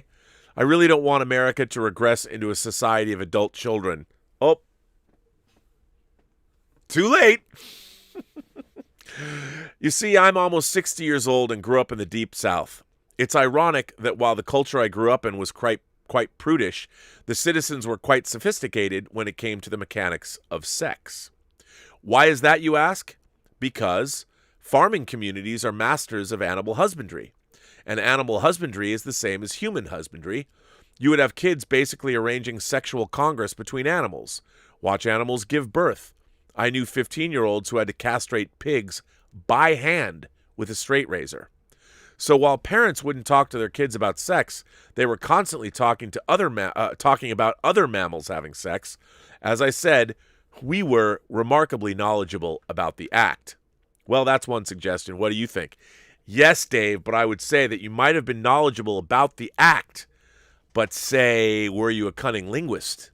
Like in animal husbandry, are they talking about how do you pleasure your partner with your cunning linguist skills? You know what I'm saying? I think it's different. Like, we understand the mechanics of reproduction and what all of that means, but human sexuality, like once you say want to dress up in chaps and want to have your bare bottom spanked by a beautiful girl or something else by maybe a beautiful boy, you want to engage in whatever play you want to engage into. How does animal husbandry make that leap over to, Mom, why was Dad dressed up in your clothes? And why was he on all fours, and what were you behind doing to him? I didn't understand it. We were celebrating International Women's Day, Timmy. Oh, I get it. I saw Deadpool. I don't know. We'll see. I don't know. I just don't think you're ever going to be able to convince our population that making A-list upscale movies like that is going to work. Call me crazy. Although it's an interesting notion. I mean, if you think back, though, I mean, if you think back to, say, Nicholas Roeg's film from the early 70s starring Donald Sutherland and Julie Christie, Don't Look Now, there is a pretty memorable sex scene like what you described. And if legends are correct, the two lead actors were engaging in real sexual congress when that was being shot. And I'll tell you something, it actually, I think, works really well for the movie in terms of Don't Look Now is a favorite movie of mine. And yes, before you ask, I do have the Studio Canal 4-disc set, the 4K version. I do. But that was an interesting a film. But what I find, when you think about it, when you're filming the sexual activity of real adults, if you're trying to create, as opposed to performing, real sexuality, or the depiction of the sexual act, I don't know. And when you watch Don't Look Now, it's really erotic. It's an erotic scene because you feel it's very voyeuristic. You feel that you're seeing something real, that you're seeing real people engaging in the act of lovemaking. It's not necessarily when you watch modern pornography, especially. It's designed to show you the mechanics of it all, to be all sort of titillating, but it's very much, to me, it all looks very, very staged for the most part. There is no verisimilitude in modern pornography. But if you watch a sex scene like Don't Look Now, which it's not a pornographic film, it just was showing a realistic depiction of a husband and wife engaging in daily activity that happens to be sexuality, it's really sexy and it's really voyeuristic. So I don't necessarily think, and it works in the context of that movie. But I think if you're watching a film, a lot of the time when you're watching a narrative feature, unless the way people are having sex becomes part of the plot, it really stops the story being told, because once people are engaging in an act of sexual congress and that's all you're watching two people express their love for one another. In Don't Look Now, it works because you're also dealing with grief, and they're looking to lose themselves or find themselves, whichever you prefer, in the film. But I think depictions of sexuality really get in the way of plot, unless, like in Basic Instinct, the sex scenes become a suspense scene. Is she going to kill him? Is she not going to kill him? Is it her? Is it not her? What's actually happening here? Is she going to get that ice pick and jam it in his face? So it's very interesting the way it works. But I don't know. What do you guys think? I just think it's really hard to. Also, whenever you watch a sex scene, a really good sex scene, and you're actually turned on, your mind wanders off what you're doing, and you're thinking about having sex yourself. I honestly think that you do lose focus from the storyline and what's happening. But that's, again, that's why I don't think that we've lost the ability to make. Look, I love erotic thrillers where it doesn't go so far, but we don't see much of those anymore. And I miss those days. I miss the days of the Body Heats and the Basic Instincts and the film noirs that had a sexual component to them. I don't know. Good letter, though, Dave. Thanks. Well, this is interesting. Brian Eng writes in, here's an interesting read since you're both Jewish and a fighter for free speech. Ooh, this is interesting. I want to read this article. I'm going to put this in here. Let's see. There you go. There's an article. I'll have to read this article, Brian, and come back to that and tell you what I think. Let me jump over and see what you guys are saying. What are you saying? I don't know. First of all, since I'm jumping into what you guys are saying, I would like to give a shout out to one of our Post-Geek Singularity members, the great Kaz Graphics, the official cheesemonger of the Burnettwork. It is Kaz Graphics' birthday today. And not only is it Kaz Graphics' birthday today, but he was responsible for not one, but 2 big boxes of delicious goodness from Beecher's homemade cheese that showed up on our doorstep. And for lunch, I did check with Elizabeth. I had their mac and cheese that had a Southwest flavor. I forget, it was called I'll get it. It was mac and cheese, but they had like Southwest. There was corn and red pepper in it. Man, I mean, it's not just because he sends this stuff to us. But let me just tell you, that Beecher's homemade cheese, they also sent us, they now sell cheese sticks. And I have to tell you, I opened, like our dogs like cheese. I opened one of those cheese sticks to eat it at lunch today. And Gilbert and Tallulah, it was like I might as well have had a mountain of Tony Montana uncut Peruvian flake. Gilbert, who's 60 pounds, he jumped on me and put his paws here, and he was going to snatch the. I was literally putting. No, it's not sriracha. It's not sriracha. I was about to put the cheese stick in my mouth to take a bite, and Gilbert just jumped up and literally tried to take it out of my hands. Yes, he did. So it's Kaz Graphic's birthday today. I won't be impolite and ask him how old he is, but I just want to say, having a friend like him, he also was responsible of having Beecher's homemade cheese support one of the awards at the film festival. I think it's going to be a performance award because, after all, but I don't want to say it well here, for the actor who's bringing the cheese. But so Kaz has made sure, and by the way, I'm drinking out of his VN Graphics Company glass, which I also love. And a lot of that swag gets worn around the house a lot. Sophie's constantly in that baseball hat. I mean, VN Graphics should be very happy. At least in our house, we're advertising their company on a daily basis. So a very happy birthday to Kaz up there in Seattle. Thank you, sir, and I hope you have a great birthday today. And, I don't know. On my birthday, I used to like to go to Alki and have a little spud fish and chips, sit on the beach, have the seagulls try and steal my great fish and chips out there. I would get 3 pieces of fish. And there's one log that anyone who's gone to Alki knows that log's probably been there for 10,000 years. But I would sit on the log in the sand and eat my spud fish and chips. God, I hope Spud Fish and Chips is still open. I really, really do. Anyway, it's a great place. And let's see where we're at. Where are we at? I don't know. Massive Jada. I think I'm getting it right. Yada. I never get that, but it's so cool. Massive Jada. What a great name. Who is your favorite supporting character? Ooh, from A Clockwork Orange. I can tell you, actually, who my favorite supporting character is. Anthony Sharp. And my favorite supporting character is Anthony Sharp. Who is Anthony Sharp, you might ask? Anthony Sharp plays Frederick.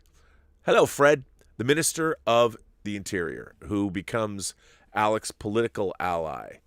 And he's the one that comes out and inspects Alex and finds him out in the yard when they're walking and doing their little exercises. He's my favorite supporting character. So there you go. I hope that's a good one. Willow Yang is here. Willow says, well, 2021 is not off to a good start. The fall of civilization is only fun to watch in movies, not so in real life. Oh, come on, just wait. I mean, I can't wait to engage in car chases with people dressed in leather chaps, and I'll be on the tanker with the Valkyrie with crossbows, and we haven't got there yet. But no, you're right. I mean, it's disconcerting. It's disconcerting to watch what's happened over the last couple days in our country. It's disconcerting to see the leader of the free world acting the way he's acting. I won't get political again, but it's disappointing. The President of the United States, once elected, is supposed to be representative of all of us. And I understand partisan politics. I get that. But I to see where we are at as a nation is depressing. I hope things get better. I think they will. Or at least before civilization falls, I'd really like to see No Time to Die. Is there any way that can happen? Willow says, on a different note, would Fast and the Furious 9 still have been at the top of your most anticipated movies list if they hadn't revealed the return of Han? Hashtag Justice for Han. No, it wouldn't have. Look, I love the Fast and the Furious franchise, but I feel we've been getting diminishing returns since Fast 5, which is clearly the masterpiece of the franchise. And, of course, I love Tokyo Drift, or as I like to say, just the drift. So, yeah, I mean, it's kind of, I just like the franchise, and I can't wait that Han Solo's coming back. I love it. But, no, it wouldn't have been up there. I was joking. It was kind of, I had to say it. If I didn't say Justice for Han, It's a running joke, but I do believe that. I can't wait to see him come back. I can't wait to see Sung Kang's hair again and him eating those crackers. I don't know. Love that guy. Love that character. I want him to come back. So there you go. Stubble McShave says, I just watched Anton Petrov's latest YouTube episode. It seems that 2020 was the year when human-made materials, roads, buildings, cars, milk cartons, etc., started outweighing all Earth's biomass. Plants, animals, bacteria, etc. Well, that's interesting. That's bad. One of the things, look, unfortunately, I don't know how long I have to live on this planet. I don't. But I'm not gonna be here for another 50 years. I can guarantee you that. Well, unless by some miracle that happens, maybe life extension. And if I could download my consciousness into a mainframe computer at some point before I die, I'd totally do that. Like I've said before, if you could put me in a virtual world, but my only duty would be to say pilot a generational starship, kind of like in the movie Passengers. If they need me to do that, could I be in the systems? If I could spend the rest of my virtual life or watching movies and living in virtual worlds, I'd do it. I think it'd be awesome. So I don't know, but that's Stubble. Hopefully we'll get back on track. I mean, I think we'll probably all go to the brink first, but maybe. So we'll see. I don't know what that means. I hope we do better. Willow goes on to say, also, even though I haven't had a chance to watch yet, congrats on the premiere of your trailer for Tango Shalom. Thank you very much, Willow. It's only 2 minutes. I'd be curious to hear what you have to say. Actually, write me like a 5-page letter on what you thought of the trailer. Be my honor. By the way, Willow Yang is one of the judges for the film festival, just so y'all know. Stubble McShave says, today it's been 8 years since book 14, The Last in the World of Time series, was published. A favorite for many, if you like big battles. My favorites are book 4 and 11. Book 4 opens up the world in many cool ways, and 11, RJ's last, that would be Mr. Jordan's, the original author. A great return to form. Today is also the showrunner's 38th birthday. Well, that's good. How are they doing? Ethan Holgate said, Robert, you and Elizabeth doing Showgirls tonight? Oh, yes, we are. I can't wait to do Showgirls with Elizabeth. The only reason why we didn't do it yesterday is I hadn't watched the documentary, You Don't Know Me, and I really wanted to see it. And it really helped me sort of, I don't hate Showgirls, but I've never really had a quantifiable reason why I don't. And I think that documentary, You Don't Know Me, because there were some authors who've written books on why they liked it, it really sort of solidified. I'm just a Paul Verhoeven fan, and it really cleared up in my mind why I like that film. And there were things about it that I'm going to talk about tonight that I hadn't considered. And Dieter Bastian told me a lot of people complained about the 4K transfer, but does it look a little waxy, like there's too much DNR? I mean, I couldn't speak to that, but I think it served the film well. I'm glad I have that transfer. It's way better than the Blu-ray transfer. And it, like Dieter said, it just heightens the whole nature of it all. So I think great. I can't wait for that Whining About Movies episode. Showgirls is in my top 5 favorite Paul Verhoeven movies. I personally think it's a fantastic movie. Does Liz like it, or is she going to tear it apart? I hope not. Well, Ethan, tune in tonight for Whining About Movies at 7:30, where the ace, the arbiter of cinematic excellence, and the enchantress of entertainment will tell you what she thinks. And by the way, she doesn't even know this. We now have an Elizaviews Whining About Movies merch that you can purchase. And it actually looks great. It was created by Zevius, who is a great friend of this channel, who I'm working with on a professional level. He's doing artwork for this project I've been telling you about. He took his original drawing of Elizabeth and turned it into artwork that will be available in the TeePublic and in the Teespring store if you so desire. It's just a great piece of art. So it's a great looking shirt. And if you get it in, Elizabeth's colors, whatever those might be, she'll have to tell you. It will be, I guarantee you can have Elizabeth Gwendolyn Bell's bright and shiny face, smiling at you the way that you know her and love her.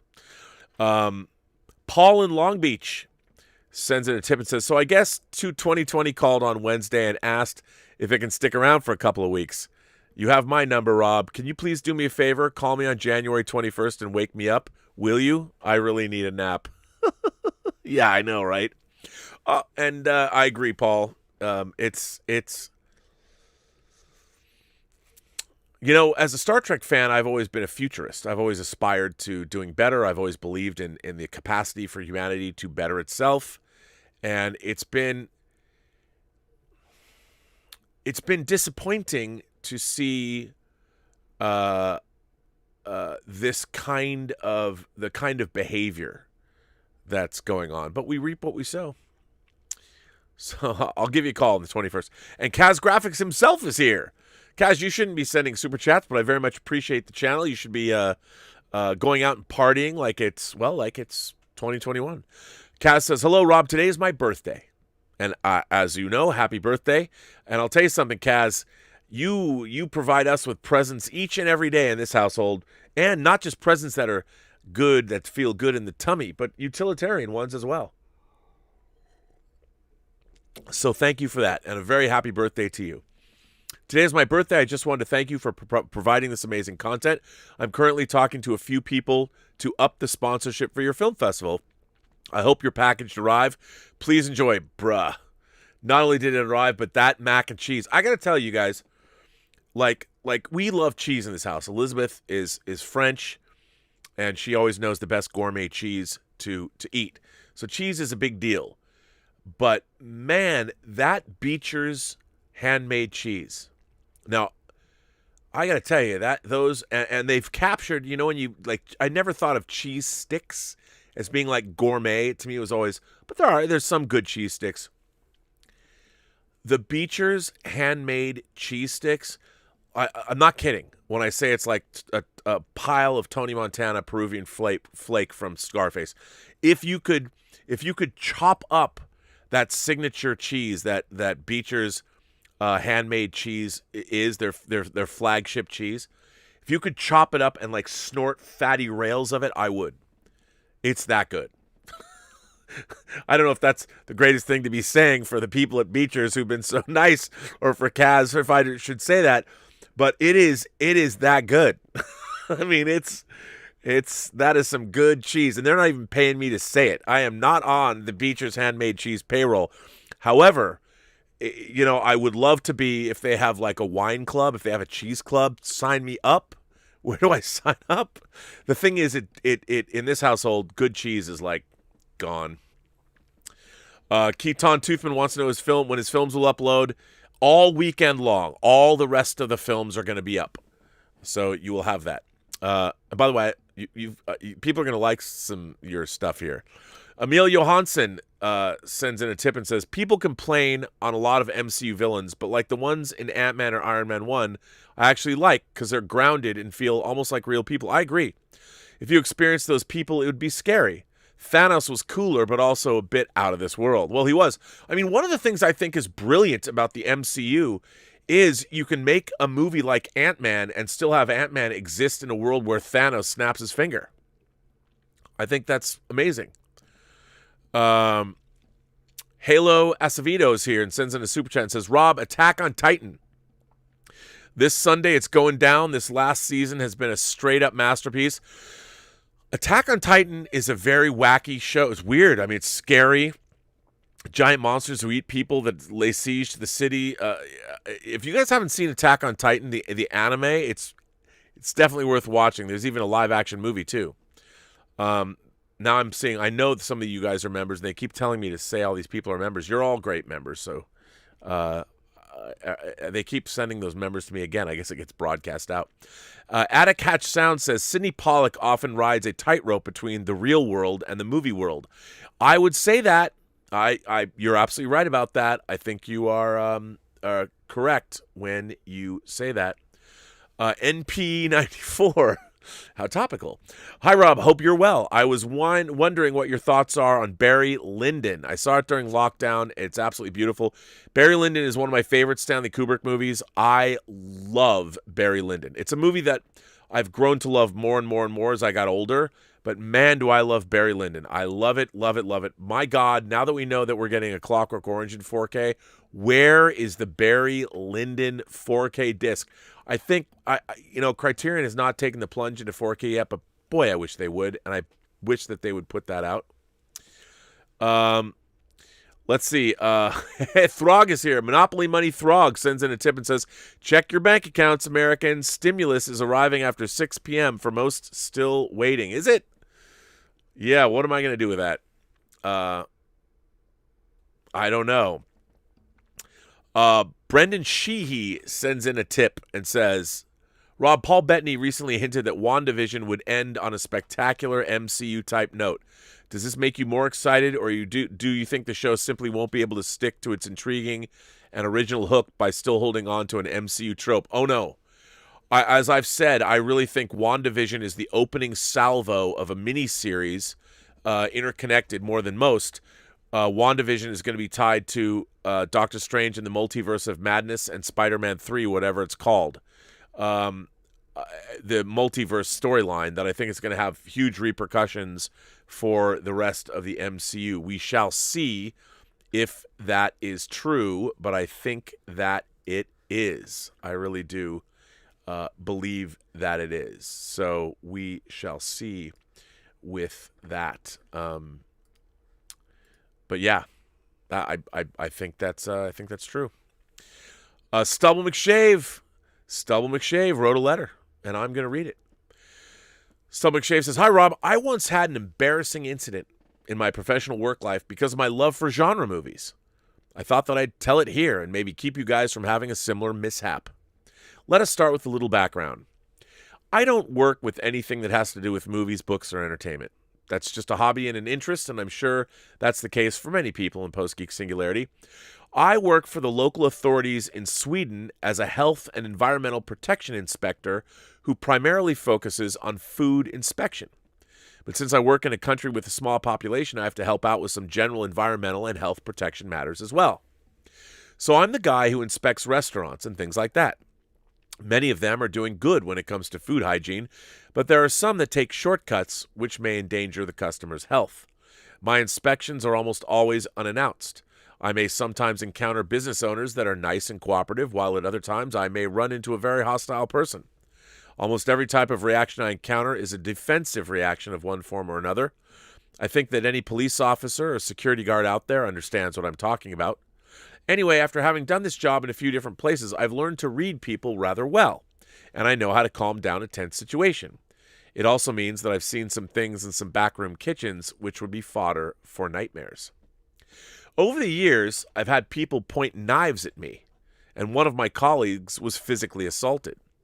A few years ago, I followed one of my colleagues, who primarily handles environmental protection issues, home to a farmer who was dumping toxic waste on his neighbor's land.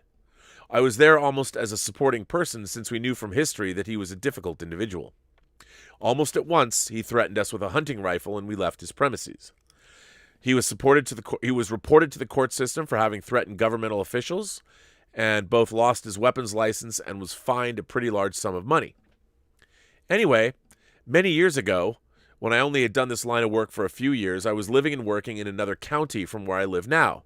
That county was known primarily as a holiday resort. The population increased with over 500% during the summer months. The rest of the year, it was a rural, small county. During the summer months, we would go out and inspect the restaurants and nightclubs. When I say we, that entails me and another colleague from the Environmental and Health Protection, an alcohol officer, a person from the rescue service, and sometimes a police officer. The alcohol officer would inspect their handling of alcohol. The rescue service people would inspect so that the emergency exits weren't blocked and check that there wasn't more people in the building than what they were allowed to have. And me and my colleague would inspect the handling of food and how loud the sound was. We usually did this type of inspection 3 or 4 times during the summer and would usually not get back home until 4 a.m. Before the summer season started, we had these meetings where we had invited the owners of the different restaurants, bars, and nightclubs. We had a rather good relationship with the owners, and they often were fairly good to deal with concerning these matters. We informed them about any new laws in our respective fields and that would affect them, and we informed them that we would come out during the summer to do inspections. As I said, I was fairly new on the job, and I had an interest in movies. I had just gotten a new Samsung smartphone. As most of us do, I wanted to customize the ringtones and the message alert.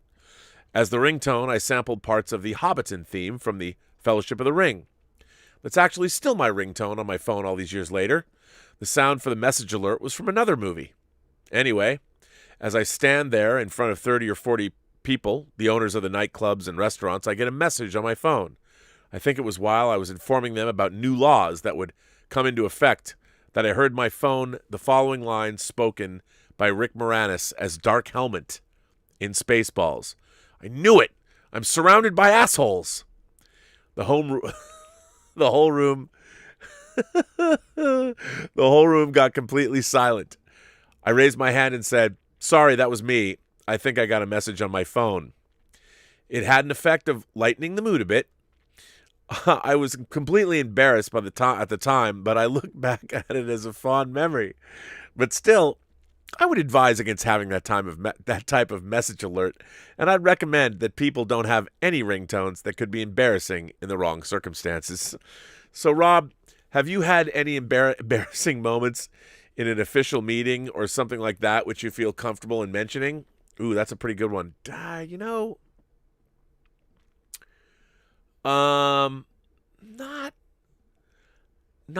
really. I mean, not like that. Not really. Nothing that comes to mind. Not embarrassing. Not like that. Not because for me, the thing that I've always worked. I've been lucky that I've always pretty much worked around people that are either we're all geeks or they understand how geeky things get. I will tell you this. It's something that happened when we were working on Free Enterprise. I've told this story before, but it's the first thing that popped in my mind, so I'll tell it. So the first time that we met with William Shatner to go over the script for Free Enterprise, he couldn't know that we were Star Trek fans. He thought we were entrepreneurs. In his mind, how could Star Trek fans raise $1 million to go make a movie? So we were sitting in his office and we were going over all of his part, page line by line, and we get to this moment where one of the characters talks about Jill Ireland, who played Leah Kalomi in the Star Trek episode This Side of Paradise. And they were making one of the characters, Eric McCormick says he could have gone on farming and fucking Jill Ireland on Omicron Ceti 3, but he didn't. But you could have let him. You could have let him go on farming and fucking Jill Ireland on Ceti Alpha 3 or Omicron Ceti 3, but you didn't, did you? And Shatner says, he thought about it and he goes, he stops and he goes, "Boys, look, Jill Ireland was a lovely actress, and I knew her, and I respected her, and she died of cancer. And I think that maybe farming and fucking Jill Ireland on Omicron Ceti 3 might be a little much." And we're like, okay. And I was like writing, I had the script in my hand, and I was making notes on my script. And he said, Star Trek fans, there's books. They've got like encyclopedias and stuff. Like you can read about the names.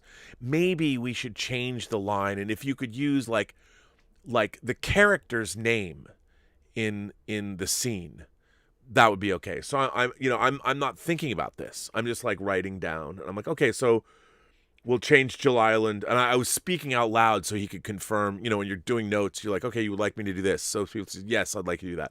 So I'm writing. I'm like, okay, so we'll change the name from Jill Ireland to Leela Kalomi. That's fine. I don't mind that. And then I looked up and I'm like,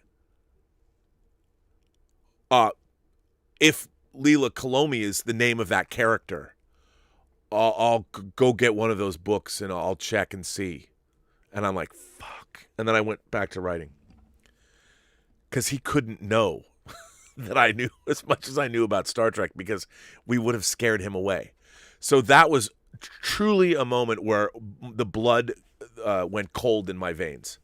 because we were trying really hard to show him great respect. We wanted him to be comfortable around us, and I didn't want any that he thought that we were raging Star Trek maniacs, which we are, because he wouldn't have done the movie. But that was the only time that a geeky thing that I said that gave me away would have given me away. That was the first thing that you I've said that story before, but that was because and it was interesting because I heard in my mind, I heard Styx singing, "The jig is up, the news is out, and they finally found me."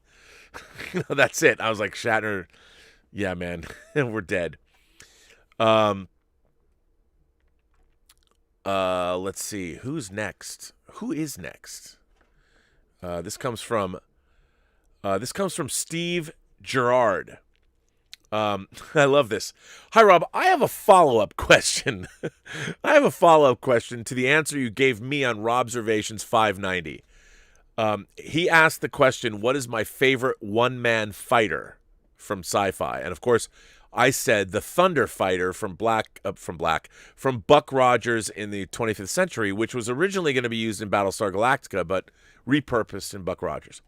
I have a follow-up question to the answer you gave me on Robservations 590. First, your choice of Buck Rogers' Thunder Fighter as your favorite is one I agree with, especially that design that appeared in the first in the 1979 film and then the series, seating a pilot and a passenger in the back. I, too, am not a fan of the other design added during the series of the two front seat pilots and co-pilot with two passengers in the back. Now, my new question is that I assumed your Eagle collection meant that it was your favorite transport spaceship. You seemed to pause on that assumption. If this is incorrect, then what is your favorite transport or shuttle spaceship? Come on. There's only one answer to this question. What is my favorite transport or shuttle spaceship? I'll give you one guess. Say it with me now. The Galileo, the shuttlecraft from the original series. The Galileo, I mean, I can't tell. I know some people might think it looks like a station wagon in space. I can't tell you how much I loved, especially when they have that rear shot and it would fly away fast. Every time they showed a Galileo shuttlecraft, I think the first time you see it is actually in the Galileo 7, I think. And then like Journey to Babel, everything about the shuttlecraft, from its design, it was so simple yet so sexy. I love it, love it, love it. Thank God Round 2 put a model kit out of it finally, a accurate one, not that AMT abomination, but a real accurate model of the shuttlecraft. I still have my Randy Cooper model, which I have to build. It's got to be that. It's got to be that. But I will say this. The Eagle Transporter is my second favorite for a transport ship. I love that. So those are the two. But this is Galileo shuttlecraft. I mean, the Eagle Transporter is probably cooler. I mean, ultimately, but I just love the Galileo. So there you go, Steve. I love these questions. Ask me more. That's good. That is a good question. This one comes from Mike F. Mike F says, "Hi, Rob and the Post-Geek Singularity. It's now 2021 around the world. Normally during New Year, I would say things like Happy New Year, New Me, or New Year, New Goals, or New Year, New Life, or something along those lines. But when we enter 2021, it's not like our problems in 2020 magically disappeared. Certainly not. The pandemic is still raging. There's still lockdown in some places, like here. Will our lives go back to normal finally this year? Do they ever go? Really? Are our lives ever normal? We don't know. We have to wait and see on that, especially with the discovery of the new strain of the virus. We don't know if that new strain is more deadly or more alarming, since the scientists are still trying to figure out more about it. But what we can do right now is do our part by wearing masks or minimize outside activities and interactions if necessary. If there's new health advisories by the WHO or your local health authorities, let's follow them. There are vaccines now in some countries, which is a hopeful sign that things will go back to normal soon, but we still have to find out because things could change and the future is still very much uncertain. Entertainment-wise, there are things to looking forward to in 2021. There will be a lot of new MCU content, new films to look forward to, although it would all depend on the theatrical landscape. Also, some new shows to look forward to and new seasons of beloved shows as well. Also, the Oscars is still 4 months away. I know that 2020 doesn't have much films like usual, but there's still a lot of great films to honor. We might finally get to see the first female Asian director win Best Director with Chloe Zhao for Nomadland, or Chadwick Boseman will win a posthumous Oscar. As a movie and TV fan and a geek, there's a lot of great things to look forward to this 2021. I mean, we might finally get to see No Time to Die. Just like you, I've been looking forward to that film, and I even already own a Funko Pop of Rami Malek's character. But of course, it will depend on the theatrical landscape by April, or else they might move it again. And then, again, there's also the IICFF 2020, which we've all been looking forward to. Also, we'll finally get to find out the Netflix show you've been working for, and also Tango Shalom, which you've been talking about for years. Hopefully 2021 will be a better year and things will be more hopeful. But as I've said, we have yet to wait and see on that. Or we still have to wait and see. Anyways, thank you for reading my letter. Happy New Year and stay safe. Yeah, I mean, I can tell you this. The Netflix officially announces... Netflix and another company. If I said the other company, you could kind of figure out what it was, so I'm not going to say the other company. But Netflix, the official announcement of the show that I've been working on is on February 12th. And that week, I'm going to have some of the people involved in the show, including the showrunner and our primary voice talent, is going to come on this show, and we're going to talk about the making of this program. So that will be fun. But yeah, I'm very much looking forward to that. So absolutely. Very, very cool stuff. I'm looking for, I think that it'll be good. NP94 sends in another super chat and says, in the UK, our health secretary is saying we will open up once we have vaxxed the 29 million people in the vulnerable category. So we could get bond in May. That could be interesting. I hope so. It's supposed to open in April, though. It'd be great. Nick Parrish says, what's up, Rob? So earlier this week, I asked you if it was possible that we were in another comic book spec bubble, and how ironic, 2 days ago, the Eternals 1 comes out in comic shops with 40 different variant covers. Shops should brace for impact. Yeah, because they thought the Eternals was going to be out already. Also, I would like to, do you know what came out? The first Moon Knight omnibus. Yeah, it's got the entire Sienkiewicz run of Moon Knight in there. Or wait, maybe, no, it doesn't. But it's got a lot. It's got the Werewolf by Night stuff. It's awesome. So that came out in omnibus form. So that's pretty exciting. Sheriff Carl sends in a tip and says, aloha from Ballard. Today is Andy Wood's birthday. Were you ever a Mother Love Bone fan, and have you seen Malfunction, the Andrew Wood story? Yes. And I have to tell you, one of my favorite, the Seattle grunge scene, and they used it, God, I can't believe it's now 31 years ago, but Chloe Dancer, Crown of Thorns. What a song, man. Mother Love Bone was a Seattle band, a grunge band. And, of course, Andy Wood was a huge fixture on the Seattle music scene. And Chloe Dancer, Crown of Thorns is a great tune. And I love Mother Love Bone, actually. It was interesting to me because when I grew up in Seattle, I left in 88. And that was the grunge scene was there. It was constantly developing. Like, I saw Nirvana. Nirvana played the Evergreen State College because they were just down the street in Aberdeen. And it was strange to grow up and to go to college from 85 to 88 at Evergreen and see the developing. I went to the Evergreen. So, Sheriff Carl, I went to the Evergreen State College. I'm a greener. I'm a gooey duck. Gooey Ducks. We're the Evergreen Gooey Ducks. Very different school than what happened in 2017 there, let me tell you. That shit never would have gone down when I was at Evergreen. But, yeah, I was a big fan. I didn't realize today was Andy Wood's birthday.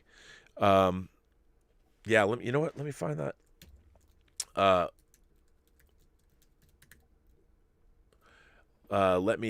bet there's got to be a video for that song or something, right? Well, this is a great song, though. It's so good. I'm going to put this in there in honor of Andy Wood. I'll put this in the live chat. If you guys don't have the single soundtrack and don't know this song, this is a great Mother Love Bone song. It just listen to it. The piano at the beginning. So for those of you who don't know, in honor of Andy Wood, listen to this song. If you don't know Mother Love Bone, it's great. Although this is like me saying, I love Led Zeppelin. Stairway to Heaven's awesome. But, you know, it was the first thing that popped into my mind, so there you go. Yeah. I think, you know what? I think I'm going to stop here. That's 2 hours. 2 hours, you ready? I want to say thank you to everybody who's written in. We're going to be back tonight for Showgirls in 3 hours from now. It's going to be an epic show. I think everyone's going to love it. And we are doing for those of you who like Let's Get Physical Media, there's one episode that I have in the bank that I have to drop. So I'm behind on everything, just so everybody knows. And also, Dieter Bastian and I are going to do a live show with both Dave Parker, the director of The Hills Run Red, but also a DVD producer, a special features producer himself, and Cliff Stevenson, the great, or as I like to call him, Nerd Santa, but Cliff Stevenson, who produced the wonderful feature-length documentary on Knives Out, the making of Knives Out, among other things. He worked on all kinds of discs, including he did all the special features for Brian Fuller's Hannibal. And, so that should be fun. We're going to do a live Let's Get Physical Media this Sunday. It's either going to be at 11 or 12 Pacific time, so tune in. And once again, if I can ask all of you, please go to YouTube, punch in Tango Shalom, the movie. It'll take you to the page. Click on the trailer. Watch it. Give us a like. Give us a comment. Hit the notification button so when I drop clips and interview stuff and all the ways we're going to promote Tango Shalom, you'll see it. But what we really want to do is get those analytics on the trailer up high, which hopefully will help us place our movie somewhere. My dream would be that Amazon picks it up and pairs it with The Marvelous Mrs. Maisel, because you might notice, if you like The Marvelous Mrs. Maisel, the rabbi from that show is also the Grand Rebbe in Tango Shalom. He's an actor named Bern Cohen, who is great. He's great in the movie, just like he's great in The Marvelous Mrs. Maisel, but we have a lot more of him in Tango Shalom. So if you go to Tango Shalom the movie on YouTube, hit like, hit subscribe, the channel. We're doing everything we can to get those analytics up. Tell your friends, share it. I know it might not be your thing. I don't imagine everybody. Tango Shalom is not exactly an imagination connoisseur's film. I call it a delightful Jewish spiritual quest family dance comedy fable, because the world needs more of those. And it's a film with not an unkind bone in its body. There's not even a swear word in it. I'm telling you, your moms and your grandmothers and grandfathers, grandparents, grandpeople will love this. But we need your help to make sure that we get this movie out into the world. And for those of you, like I said, it is screens at the Jaipur International, the 13th annual Jaipur International Film Festival in India on the 19th. So if you live in India, you can sign up for tickets and watch it.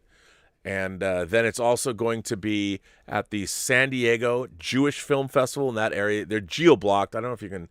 I'm not going to encourage anyone to use a VPN to get past that geo-block. But if you want to see it, just saying, you can see it at the San Diego Jewish Film Festival. I think it's the 31st San Diego International Jewish Film Festival.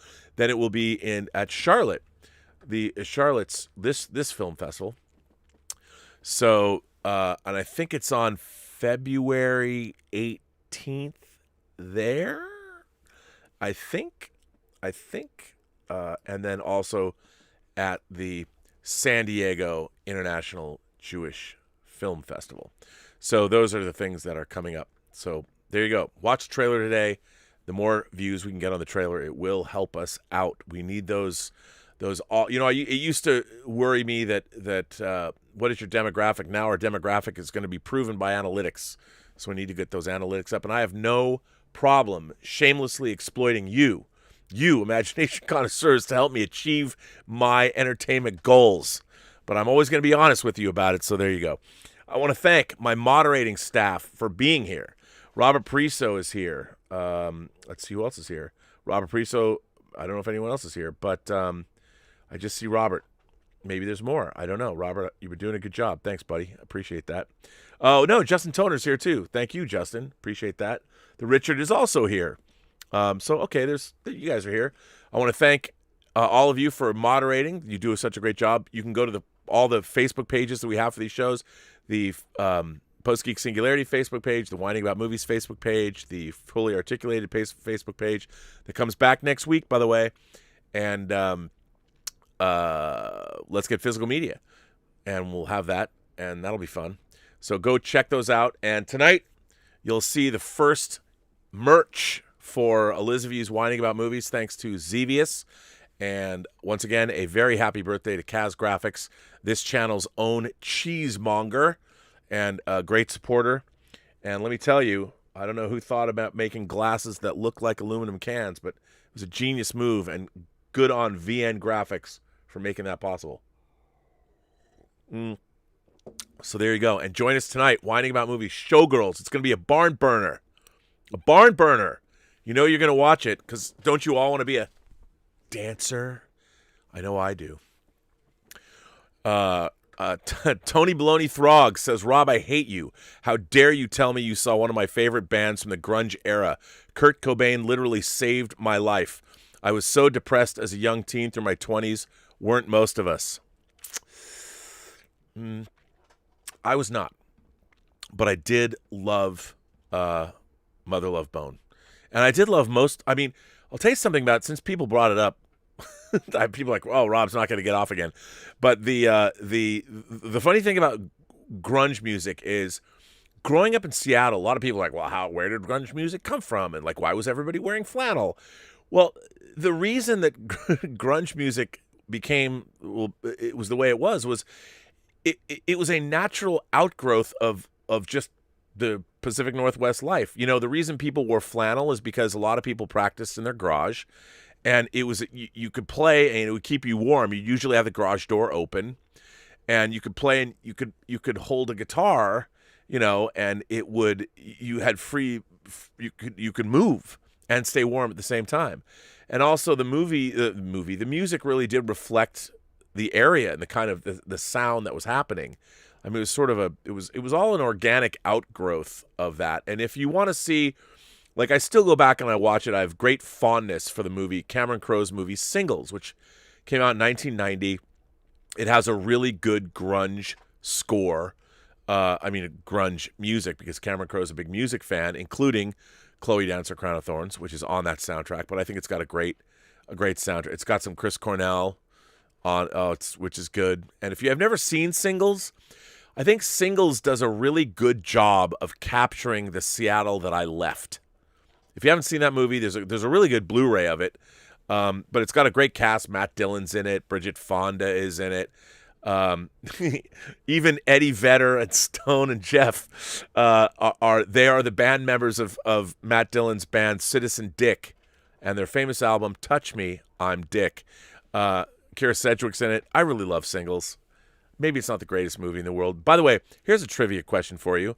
What was the original title of Cameron Crowe's Singles? And it does actually appear in the film.